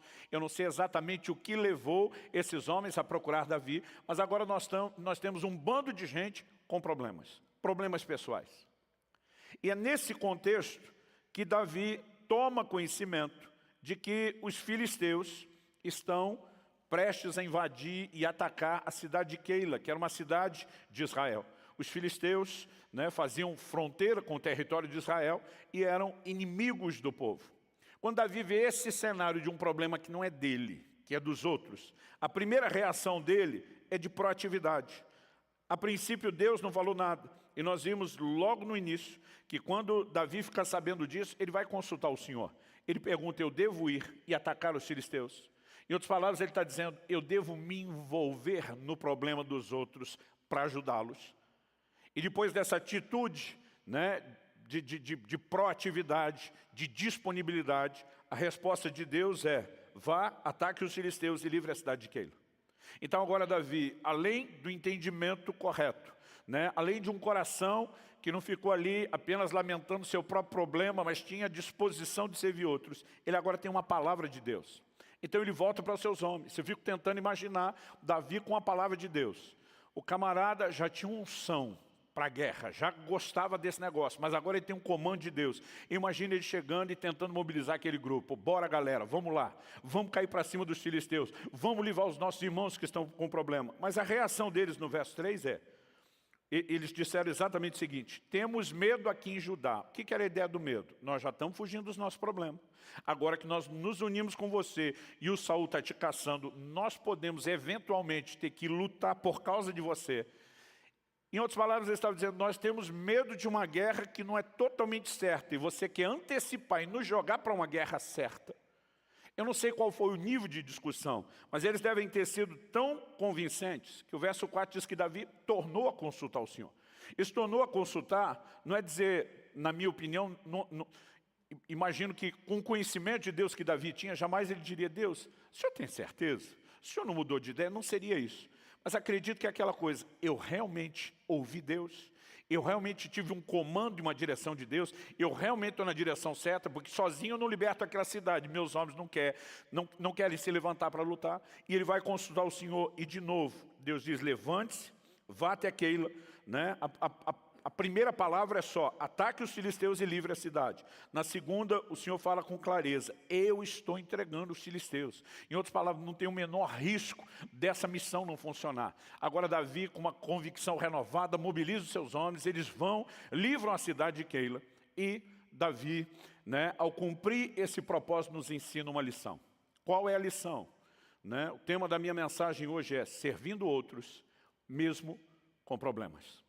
Os problemas pessoais de Davi e os seus homens não eram para Deus uma desculpa, uma justificativa para que eles não servissem outras pessoas. E algo que eu e você precisamos entender quando olhamos a mentalidade de serviço que a palavra de Deus procura estabelecer no meu e no seu coração, é que servir outros, servir e cumprir o propósito de Deus, não depende de eu e você necessariamente estarmos confortáveis em boas situações.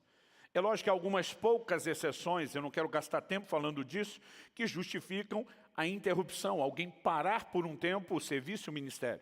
Uma delas é que quando alguém peca e precisa de restauração, isso justifica uma parada. Não necessariamente uma parada permanente, uma interrupção definitiva, mas o tempo necessário para que se trate, para que seja restaurado, para que volte a ganhar credibilidade. Um outro assunto que eu sempre trabalhei com os nossos pastores é: a família é o nosso maior valor depois de Deus. Então sempre conversamos com os pastores e mesmo com os líderes. Se em algum momento você perceber que o seu casamento não está bem, está numa crise diferenciada, ou que os filhos possam estar vivendo um momento de uma crise no relacionamento com os pais ou com a fé, eu digo para eles: pare tudo e concentre força na sua família. Porque não adianta você ganhar o resto do mundo e perder a sua casa.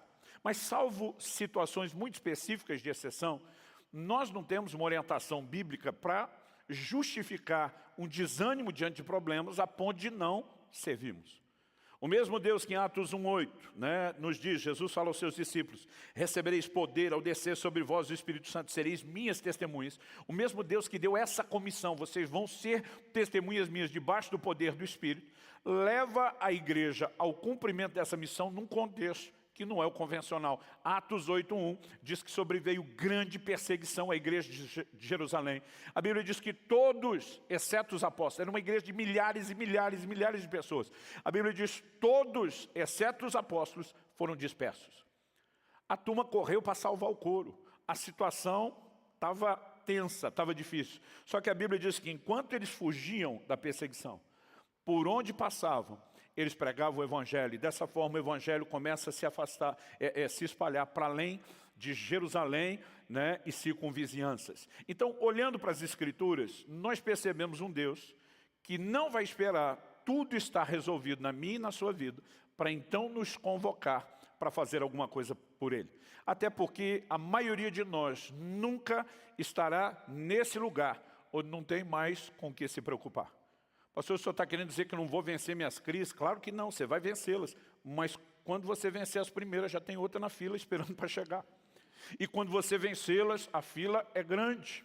Então, nós vamos viver dimensões de lutas, de adversidades, em várias situações, aspectos, perspectivas diferentes. E isso não deveria nos paralisar. E a primeira coisa que eu quero destacar dentro dessa visão é que nós temos exemplos bíblicos recorrentes de gente servindo outros mesmo com um problema, porque esse é o padrão de Deus. Em Gálatas 4, nos versículos 13 e 14, Paulo diz para esses irmãos da Galácia: vocês sabem que a primeira vez que eu vos preguei o Evangelho foi por causa de uma enfermidade na carne. Acredita-se que a Galácia não estava na rota da viagem missionária. Mas como Paulo em outro momento vai se referir a Lucas, um dos membros daquela equipe missionária, como o médico amado, então o evangelista, que também era médico, provavelmente deve ter percebido: Paulo, sua situação é séria, nós precisamos de uma interrupção, nós precisamos cuidar de você. E enquanto Paulo interrompe a viagem para tratar da sua enfermidade, ele percebe que ali, onde ele está tratando da sua enfermidade, ele podia servir aquelas pessoas. Em Atos, no capítulo 16, nós vemos Paulo e Silas, que depois de pregar o Evangelho em Filipos, foram perseguidos, presos, açoitados. A Bíblia diz que eles estão na prisão, pendurados no tronco, mas além de orar e cantar louvores, na primeira oportunidade que surgem, eles pregam para o carcereiro os leva para casa, onde eles pregam para toda a família do carcereiro, todo mundo é salvo, e eles estão, mais uma vez, servindo outros, mesmo com problemas.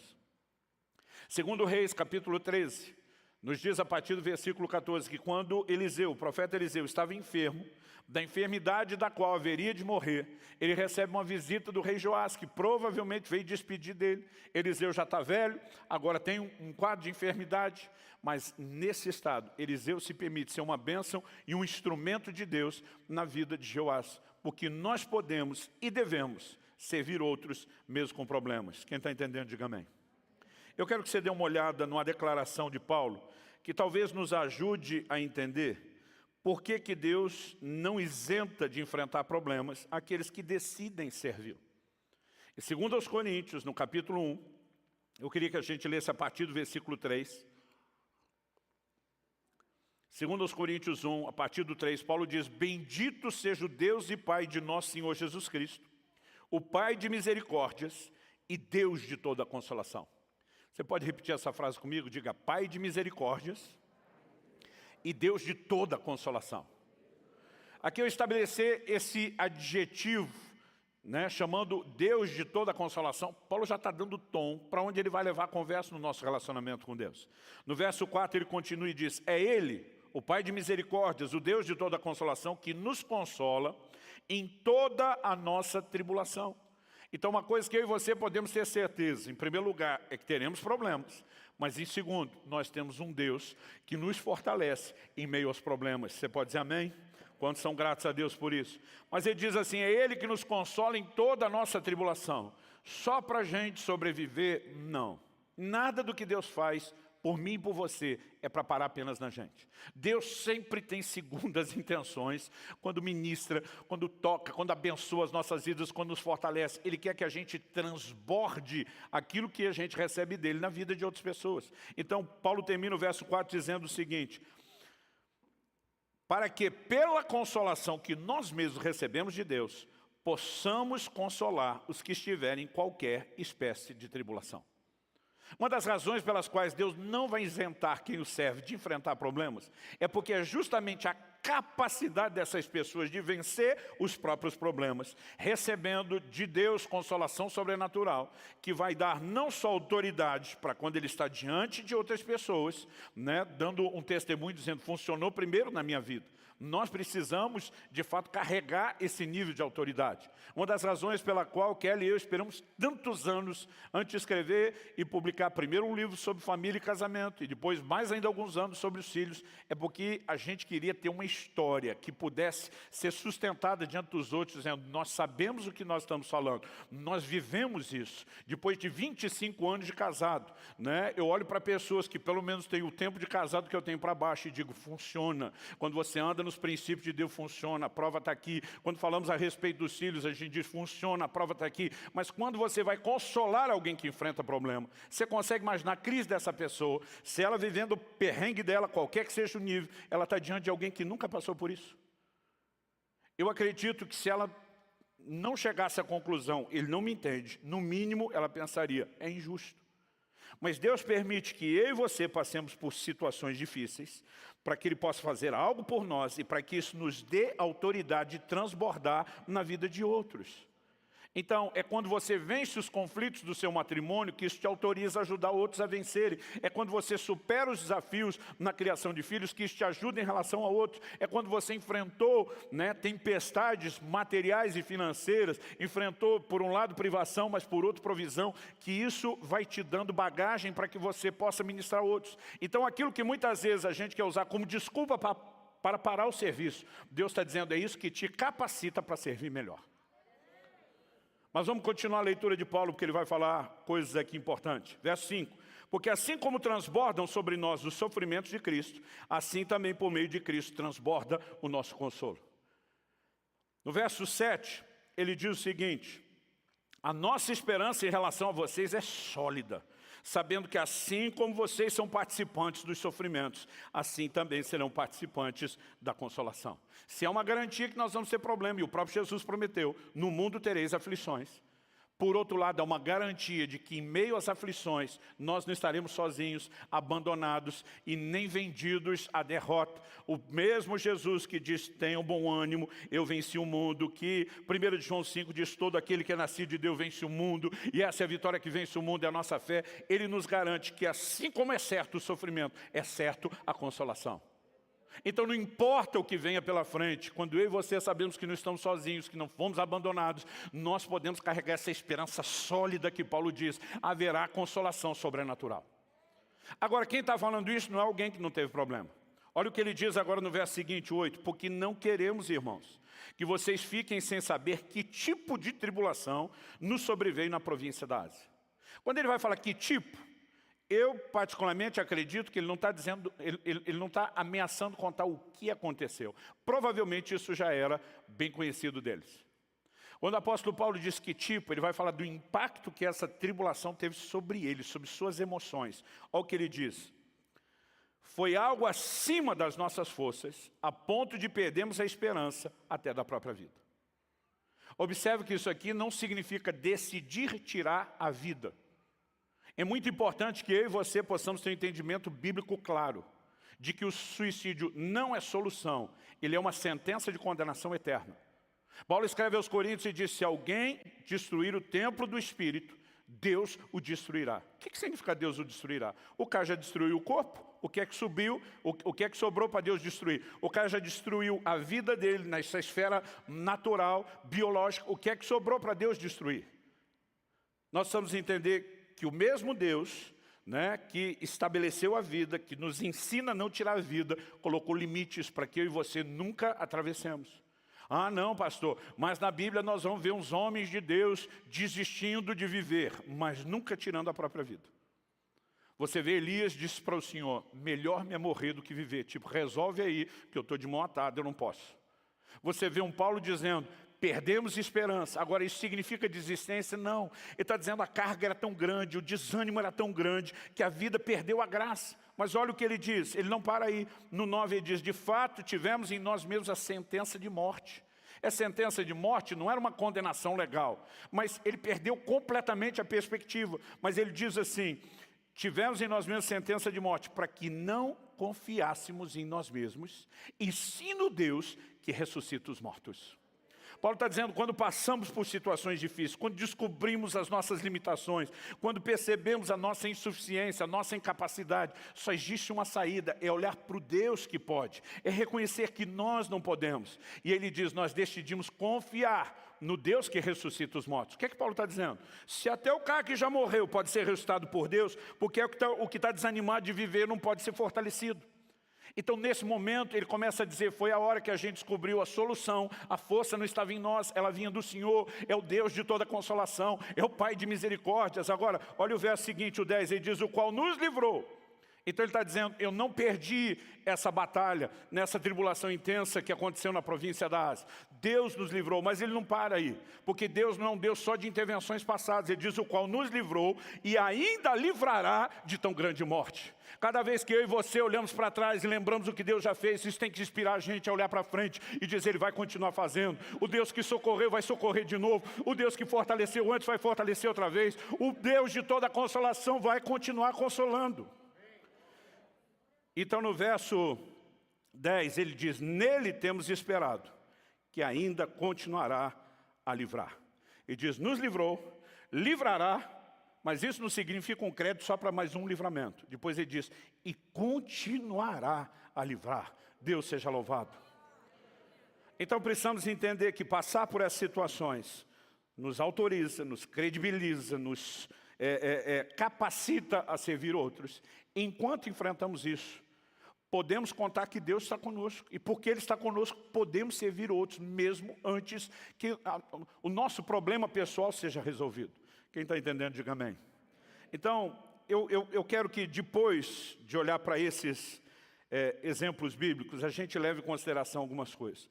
Não há nada na Bíblia, absolutamente nada, que sugira que, porque eu e você decidimos cooperar com Deus, servir os outros, nós estamos isentos. Mas o que a Bíblia garante é que mesmo estando isentos e que teremos problemas pessoais, nós teremos a ajuda de Deus. Em Gálatas capítulo 6, versículo 9, o apóstolo diz, e não nos cansemos de fazer o bem, porque a seu tempo ceifaremos se não houvermos desfalecido. Pastor, fazer o bem cansa. Se não cansasse, não tinha uma instrução para isso. Um dia uma pessoa, eu citei o texto numa pregação, não falei muito, e no final o casal me procura e o marido pergunta, pastor, fazer o bem cansa? Eu falei, pergunte para a senhora ao seu lado. Eu falei, eu sei a dona de casa excelente que ela é, a boa esposa que é pelo seu próprio testemunho, a boa mãe que ela é para os seus filhos. Agora, pergunte se ela cansa. Ela, porque fazer o bem cansa. E se cansa quando não tem problema, imagina quando tem. Agora, em 1 Coríntios 15, 58, esse texto aqui, desde as nossas primeiras reuniões de líderes no início da Alcance Curitiba, eu acredito que era um dos que eu mais citava quando a gente procurava mobilizar os irmãos ao serviço. O apóstolo Paulo diz assim, portanto, meus amados irmãos, sejam firmes, inabaláveis e sempre abundantes na obra do Senhor, sabendo que no Senhor o trabalho de vocês não é vão.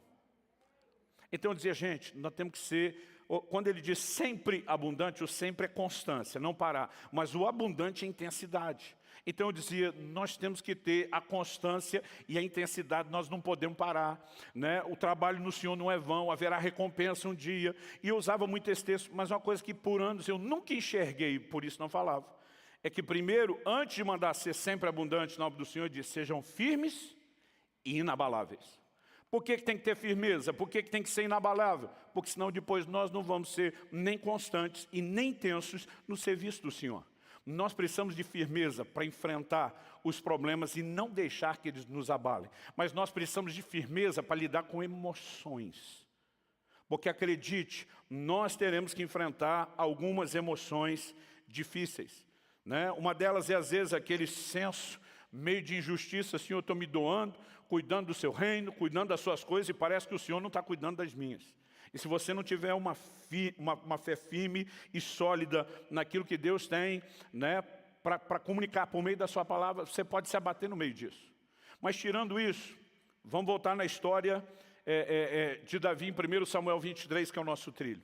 Davi vai, obedece o mandamento e a comissão de Deus, junto com seus homens, salva a cidade, virou o herói da cidade.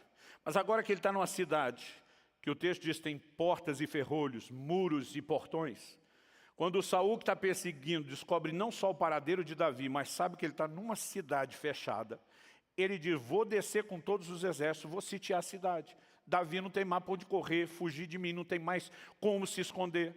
E quando começa a movimentação, a notícia chega para Davi. E Davi vai lá consultar o Senhor. Primeira pergunta, Deus, Saul vem mesmo ao meu encontro? E Deus responde, pior que vem, meu filho. Você não vê um Davi primeiro reclamando com Deus, vim fazer a sua obra e o Senhor me armou uma cilada, o inimigo vir contra mim. Aí ele faz a segunda pergunta. E os moradores de Keila, esse povo de quem eu sou o herói, que arrisquei a minha vida e a vida dos meus homens para salvá-los, eles vão me entregar nas mãos de Saúl? Eu disse, pior que vão. Vamos parar para pensar em sentimento. Davi não morava lá, não tinha nada a ver com eles, mas doou-se, sacrificou-se para servi-los e ajudá-los. E agora, eles vão entregá-lo de bandeja nas mãos de Saúl? Deus diz, vão te entregar de bandeja. Um outro sentimento quando nos dispomos a servir, num contexto de problemas, é que nem sempre nós vamos encontrar gratidão das pessoas por quem nós nos sacrificamos. E acredite, pensa num negócio que pode paralisar a nossa disposição de serviço. Eu tenho percebido muita gente, desde os líderes de célula, líderes de departamento, pastores, não só os nossos da casa, em tantos lugares por onde ando, que começam a desanimar quando depois de se doar, não estão vendo gratidão. Não significa que nem sempre haja gratidão. Embora às vezes a gente com uma lente errada possa ver ingratidão onde também não tem, porque a gratidão não foi expressada, mas é certo que nós vamos ter momentos de gratidão. Eu falei de Paulo na cadeia, ele e Silas tinham sido açoitados, mas depois de ministrarem, o carcereiro e a sua família se converteram. A Bíblia diz que ele lavou, tratou das feridas, dos açoites. Era uma forma cruel de punição, que machucava muito. A Bíblia diz que ele lhes deu de comer. Tem gente que vai demonstrar gratidão.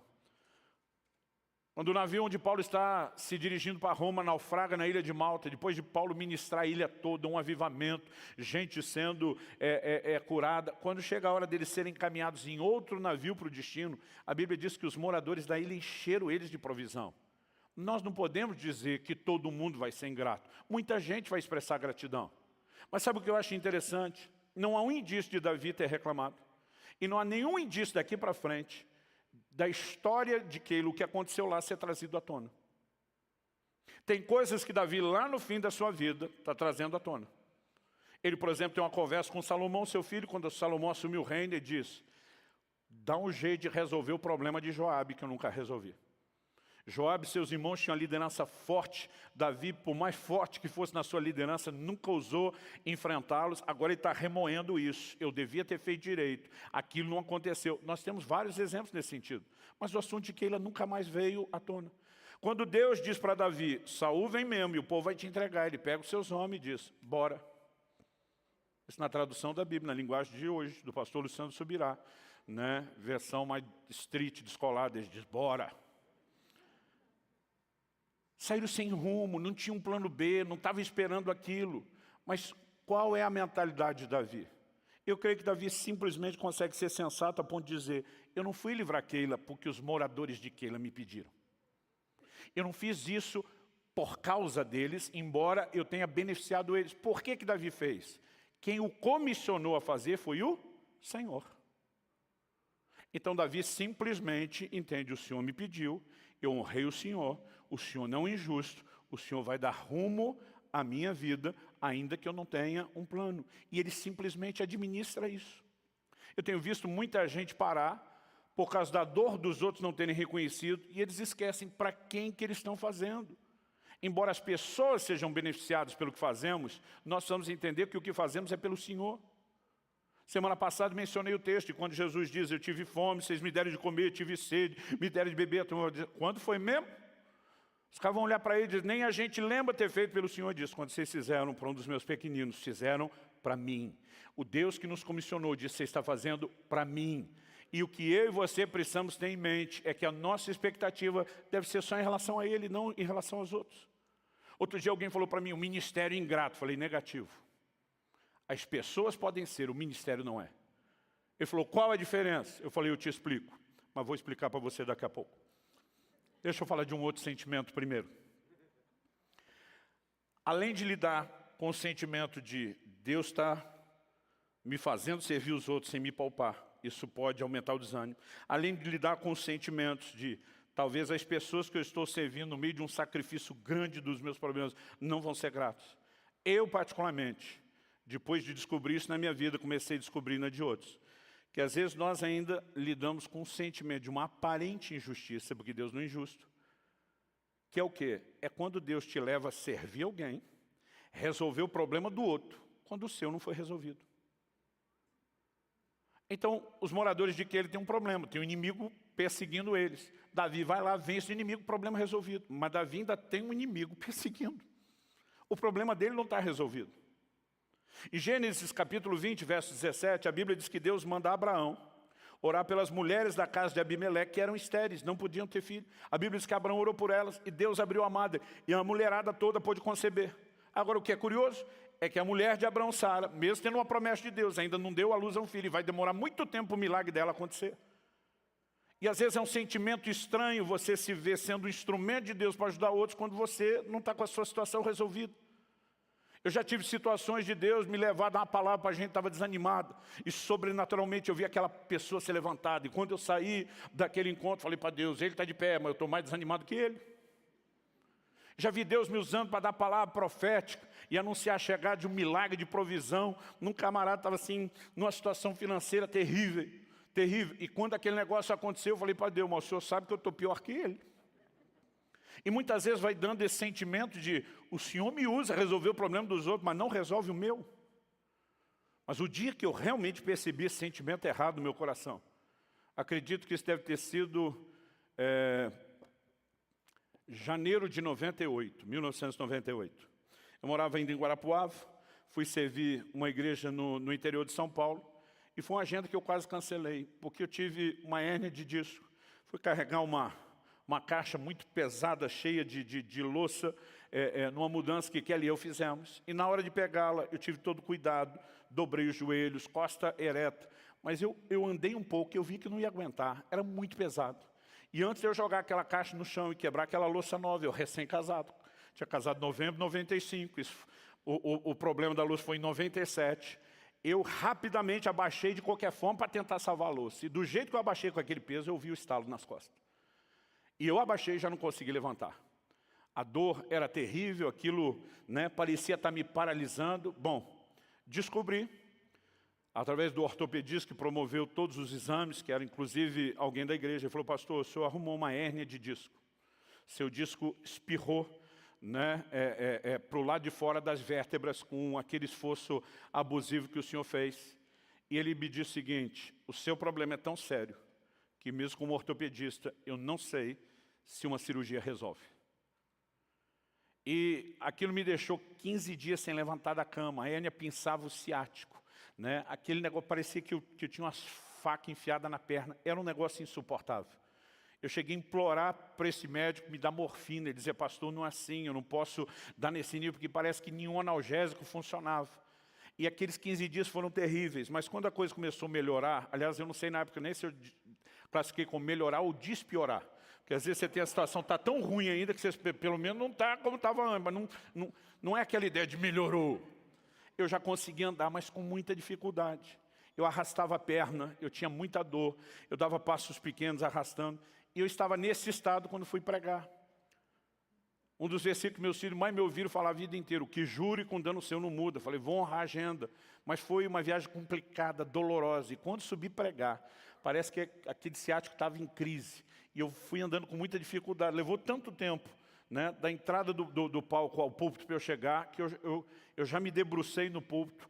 E falei: gente, eu vou pregar aqui debruçado, sem me mexer do lugar.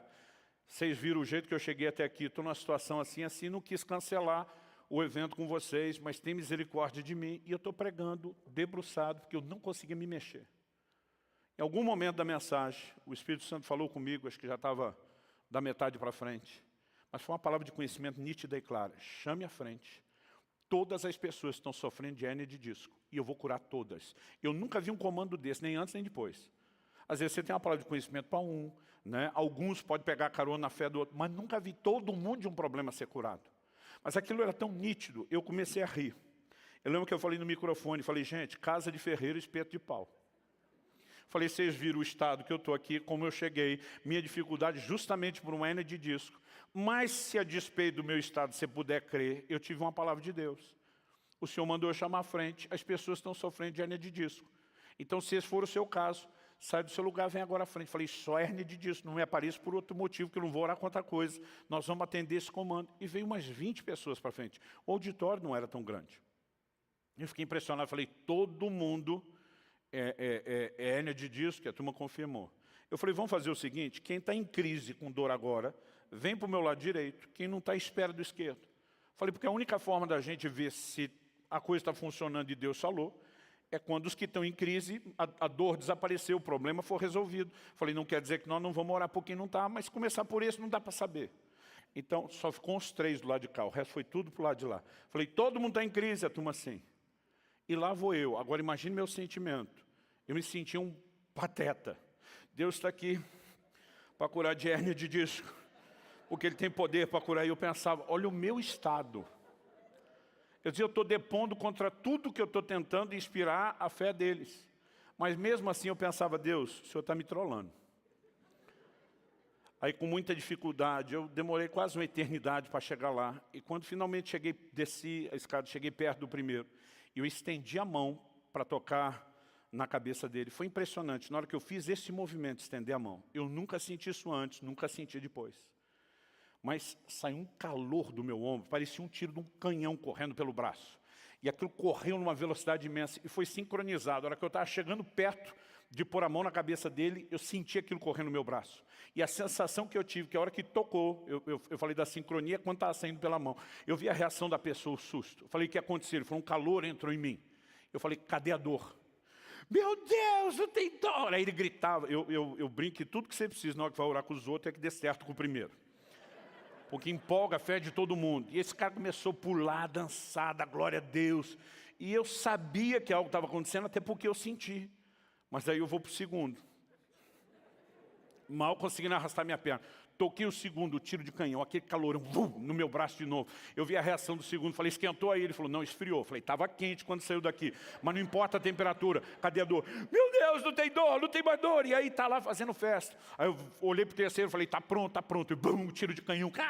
E o quarto, irmão, quando chegou no sexto, eu me arrastando de um para o outro, falei para Deus, não é justo. Olha o meu estado. Mas como era muito feio eu botar a mão em mim mesmo, eu peguei assim, tentei fazer de forma discreta, pus a mão nas costas, tipo mulher grávida. Botei a mão nas costas, mas não tinha tiro de canhão comigo. Eu botava curado, botava em mim nada. Gente, eu vi todo aquele grupo com crise, orei com os outros, que não tinha como ver resultado na hora, mas depois de tudo aquilo não tinha a menor dúvida da palavra de Deus que estava acontecendo. Enquanto todo mundo estava feliz, no final daquela reunião, eu estava sentado num canto aborrecido, falando para Deus, não é justo. Eu falei, todo mundo vai sair bem, eu vou ficar desse jeito? E o Espírito Santo diz, o propósito dos dons não é para que eles funcionem em benefício próprio, é para que você sirva aos outros. Falei, beleza, legal. E vou ficar esperando o dia que vai aparecer um pregador me revelar, que nem eu revelei eles. Eu lembro que o Espírito Santo falou, ou isso ou você use a sua fé.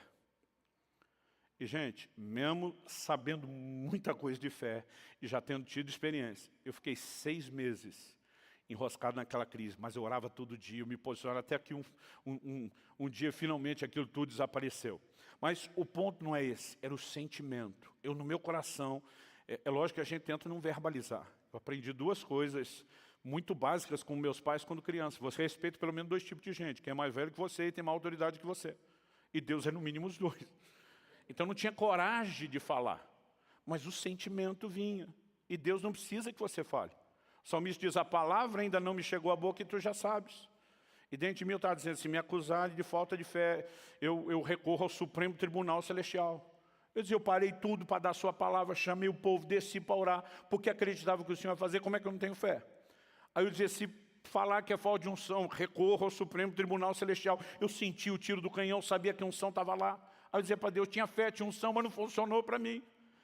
E o sentimento é aquele negócio, o Senhor faz para os outros, não faz para mim, e além de fazer para os outros sem fazer para mim, em meu detrimento, que era para eu estar em casa, não era para eu estar sofrendo aqui.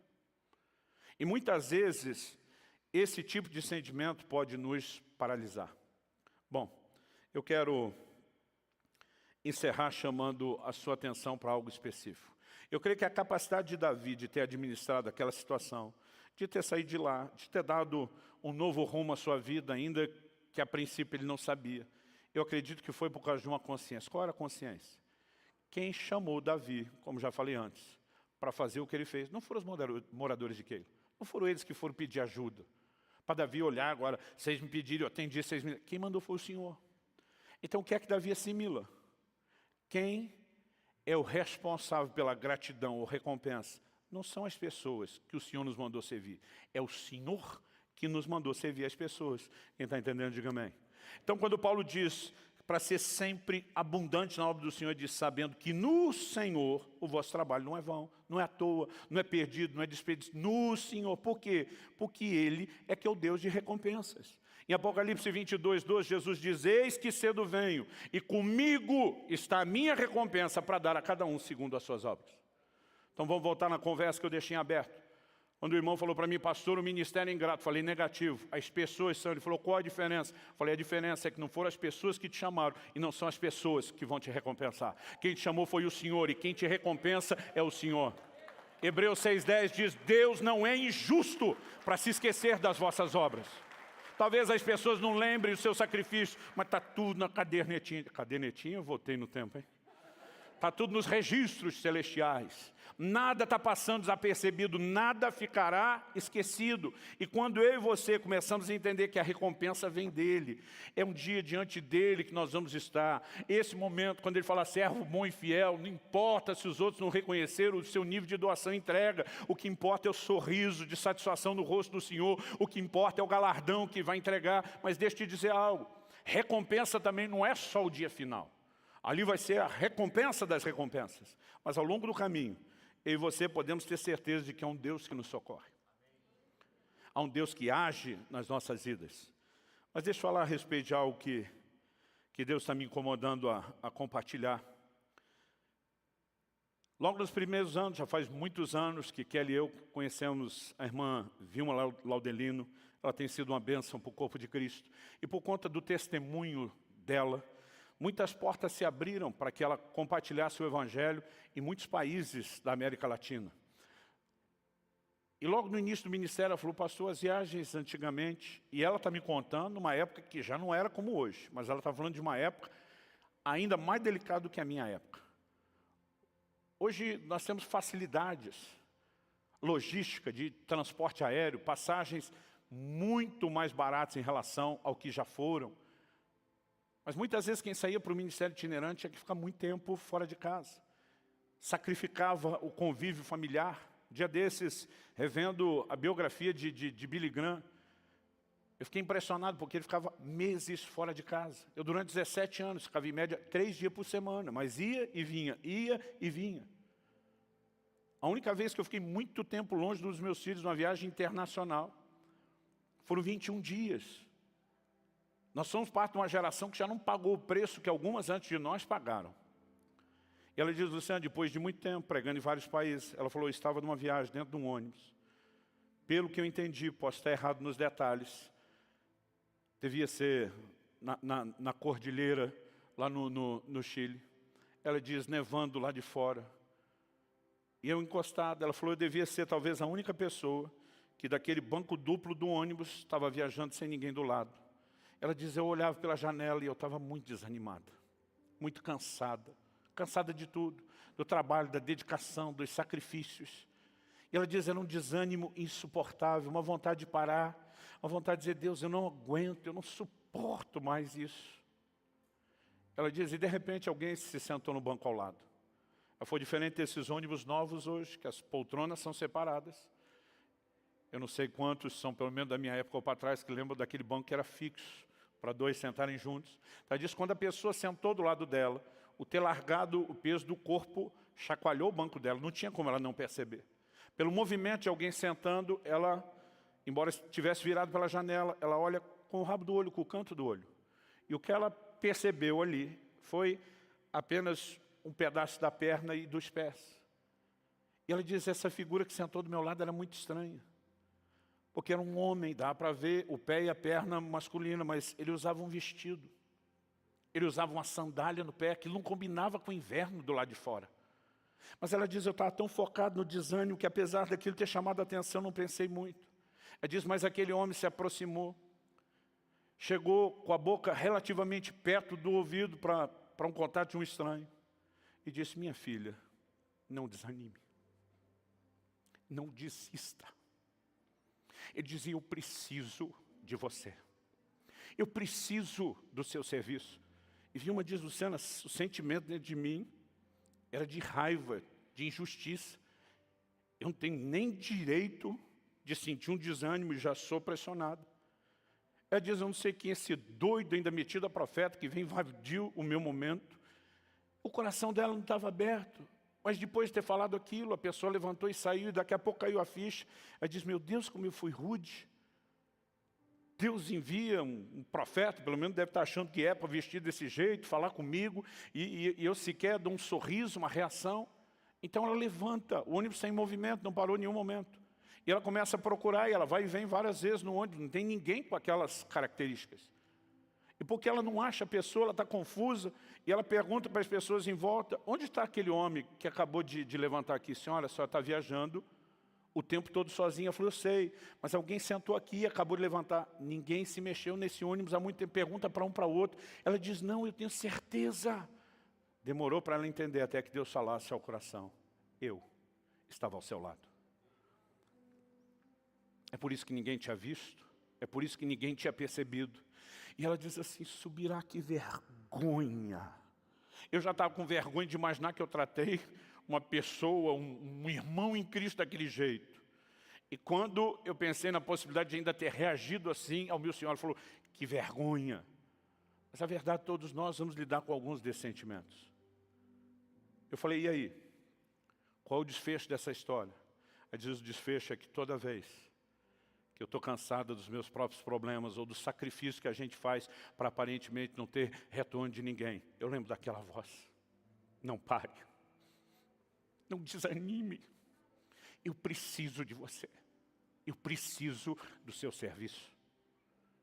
Eu não preciso ser profeta para saber que você tem enfrentado e passado por problemas, senão um tipo é outro. E como eu disse antes, a hora que resolver um, tem mais na fila. A treta é contínua, ela se renova. Mas algo que eu posso te dizer com toda certeza é que, se somos participantes do sofrimento, seremos da consolação. Há um Deus que não nos abandona, há um Deus que conta conosco, há um Deus que precisa de mim e de você. E já que estamos falando da recompensa, lembrar que a recompensa não é só o porvir. Há coisas que eu e você podemos experimentar agora, além do consolo do próprio Senhor. E há momentos onde Deus vai dizer, encara a dificuldade. Gente, nós precisamos entender que não é porque Deus nos dirigiu a fazer algo que nós não vamos ter problema. Em 1 Coríntios 16, 9, Paulo diz, uma porta grande e eficaz se me abriu no Senhor. Ele diz, mas há muitos adversários. Um dia eu li aqui e falei, ué, Deus abriu a porta e tem adversário? Aham. Porque a porta que Ele abre não significa que não haverá adversidade. Mas o que eu e você podemos ter certeza não é que porque Deus abriu a porta não tem problema. É que independente dos problemas que estejam do outro lado da porta, o Deus que nos abriu a porta não nos abandona. Há momentos onde o Senhor fala aos apóstolos, vão, preguem, não se calem, não tenham medo, estão sendo proibidos, estão sendo intimidados, estão sendo presos, estão sendo açoitados. Fala e não te cales. Em outras palavras, está dizendo, não tenha medo dos problemas, nem dos seus, quando eu te enviei para o ministério, nem dos que surgirão no ministério. Sirva os outros, mesmo com problemas. Agora a Bíblia diz que os amigos de Jó vêm com a intenção inicial, aparentemente, de consolá-lo, mas daqui a pouco eles estão acusando, dizendo que você tem que ter pecado. Nada disso aconteceria se você não tivesse culpa no cartório. E não basta tudo que Jó está vivendo, ele ainda tem que lidar com esse incômodo. Mas o livro de Jó termina com Deus dizendo para ele, ore pelos seus amigos. Ore por esses que estão importunando você. E a Bíblia diz que enquanto Jó orava por seus amigos, Deus mudou o seu cativeiro. Uma das melhores coisas de Deus nos mobilizar a servir mesmo com problemas é que quando nós focamos nos outros e não na gente, isso chama a atenção de Deus para nós e não só para os outros que nós servimos. Eu já estive em muitas situações onde eu mencionei aquele sentimento que estou fazendo para o outro, não aconteceu para mim. Mas eu posso contar várias outras, onde eu comecei a perceber que enquanto eu fazia pelos outros, algo era liberado sobre mim. Talvez Abraão não percebeu que enquanto ele semeava ministração para as mulheres da casa de Abimeleque vencerem aquele problema, ele estava plantando uma semente que ele colheria em prol da sua esposa. Um anjo de Deus aparece para Cornélio, Atos 10, e diz, tuas orações e tuas esmolas subiram para a memória diante de Deus. Em outras palavras, a ajuda que você oferece ao necessitado chamou a atenção de Deus para você. Então, apesar de haver um dia de recompensas futuras, até que esse dia chegue, não significa que eu e você vamos ficar sem intervenção de Deus em nosso favor. Eu não vim aqui hoje te apontar o dedo se você andou desanimando, andou diminuindo o ritmo do serviço ou até parando. Mas eu vim te encorajar a retomar o passo, a perseverar e a acreditar que é um Deus que te consola. Quando alguém diz, pastor, o senhor não tem ideia do quanto esse desânimo está me paralisando. Eu falei, olha, uma ideia perfeita não. Mas depois de passar isso tanto tempo e lidar com tanta gente que de coração quer servir a Deus em frente da mesma coisa, é lógico que eu tenho a noção. Mas às vezes eu falo para a pessoa, você não tem noção do que é viver o consolo. Não há motivos para parar, não há motivos para desistir, só por causa de problemas. Eu quero que você fique em pé, nós vamos orar juntos.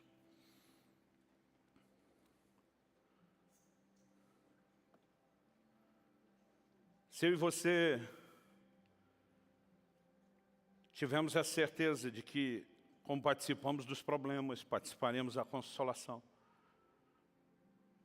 Em um momento específico, Paulo fala assim, do encontro dele com Tito, diz, Deus, que consola os abatidos, nos consolou com a vinda de Tito. Era um momento do ministério difícil. Mas sabe, Deus não está alheio ao meu e ao seu desânimo. Ele está pronto para intervir. Ele não necessariamente está esperando eu e você desanimar para nos julgar. Mas Ele quer alimentar, Ele quer fortalecer o nosso coração.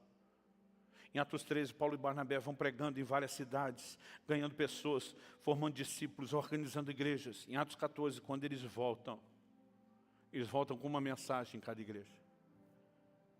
Vocês precisam perseverar. A Bíblia diz que eles voltaram animando os discípulos, dizendo, importa que por meio de muitas tribulações herdemos o reino de Deus. Não há um caminho para o reino de Deus que não seja pavimentado por dificuldades e problemas. Mas há um Deus que, em meio aos problemas, nos consola. Todo dia um cara falou, pastor, eu vim para Jesus achando que ele ia resolver meus problemas. E eu falei, agora você descobriu que depois de converter tem mais problema do que antes? Ele falou, aham. Aí ele olhou para mim e falou, qual a lógica? Qual o benefício disso? Eu falei, o benefício é que antes você tinha menos problema, mas não tinha solução. Agora você tem mais problema e tem solução. Eu falei, você vai fazer a conta só com o problema? Ou vai colocar a solução na equação? Ele, boa. Ele falou, todas as minhas queixas desapareceram nesse momento. Eu gostaria que nós tivéssemos um tempo de oração nesse momento. Não apenas nos expondo ao Deus de toda consolação, ao Pai de misericórdias, ao Deus que consola os abatidos. Mas onde você também pudesse avaliar, será que eu andei diminuindo o meu ritmo? Será que eu estou devagar, quase parando? Será que eu estacionei? Qual a razão pela qual fiz isso? Eu gostaria de te dar a oportunidade de, diante do Senhor, renovar a disposição no seu coração. Senhor, eu não vou me deixar abater. Não importa seu sentimento de injustiça, parece que eu estou com problema, eu tenho que ajudar os outros, parece que o Senhor faz dos outros, não faz para mim, parece que os outros um pouquinho me dão, não agradece. É você lembrar, eu estou fazendo para o Senhor. O Senhor não só merece o meu serviço, mas ainda não é injusto para esquecer. Haverá um dia, quando eu e você estivermos diante dEle. Gente, eu sonho noite e dia com esse encontro. Onde o Senhor Jesus vai me dizer, servo bom e fiel, entra. E quando Ele falar isso, eu imagino talvez dando uma olhada para trás, no passado, na história. Talvez rapidamente relembrando grandes sacrifícios. E acredito que o único sentimento vai se dizer, valeu a pena. Valeu a pena não ter parado, valeu a pena não ter desistido, valeu a pena não viver de forma egoísta em função de mim mesmo, mas servindo os outros. Que a gente possa levantar isso como um lema, não para esse mês, não para esse ano, mas como lema de vida, servindo outros, mesmo com problemas. Fala com Deus. Espírito Santo, a palavra foi lançada e comunicada. E nós te oramos por mais do que compreensão espiritual e aplicação personalizada. Eu oro pelo teu toque. Meu Deus, é um ambiente onde a tua graça parece ser tão palpável, onde a presença e o mover do teu Espírito parecem ser tão perceptíveis. Eu sei que isso não é apenas para os que estão aqui no culto presencial. Aqueles que nos assistem, Senhor, ao vivo e mesmo posteriormente a mensagem gravada, eu sei que esse ambiente está rodeando a vida e o coração deles. E eu oro por uma descarga do céu hoje. Que o Senhor levante os abatidos, que o Senhor se revele como Deus de toda consolação, o Pai de misericórdias. Pai, nós oramos por um santo combustível celestial turbinando à disposição dos meus irmãos e irmãs para te servir. Nós oramos por forças sobrenaturais, nós oramos por muito mais do que uma disposição humana ou uma decisão apenas natural. Nós oramos pela combinação entre essa resposta dos meus irmãos e irmãs com o favor, com o poder do Senhor envolvendo e ministrando os seus corações. Estende a tua mão, manifesta o teu favor. Fala com Deus do seu jeito, da sua maneira.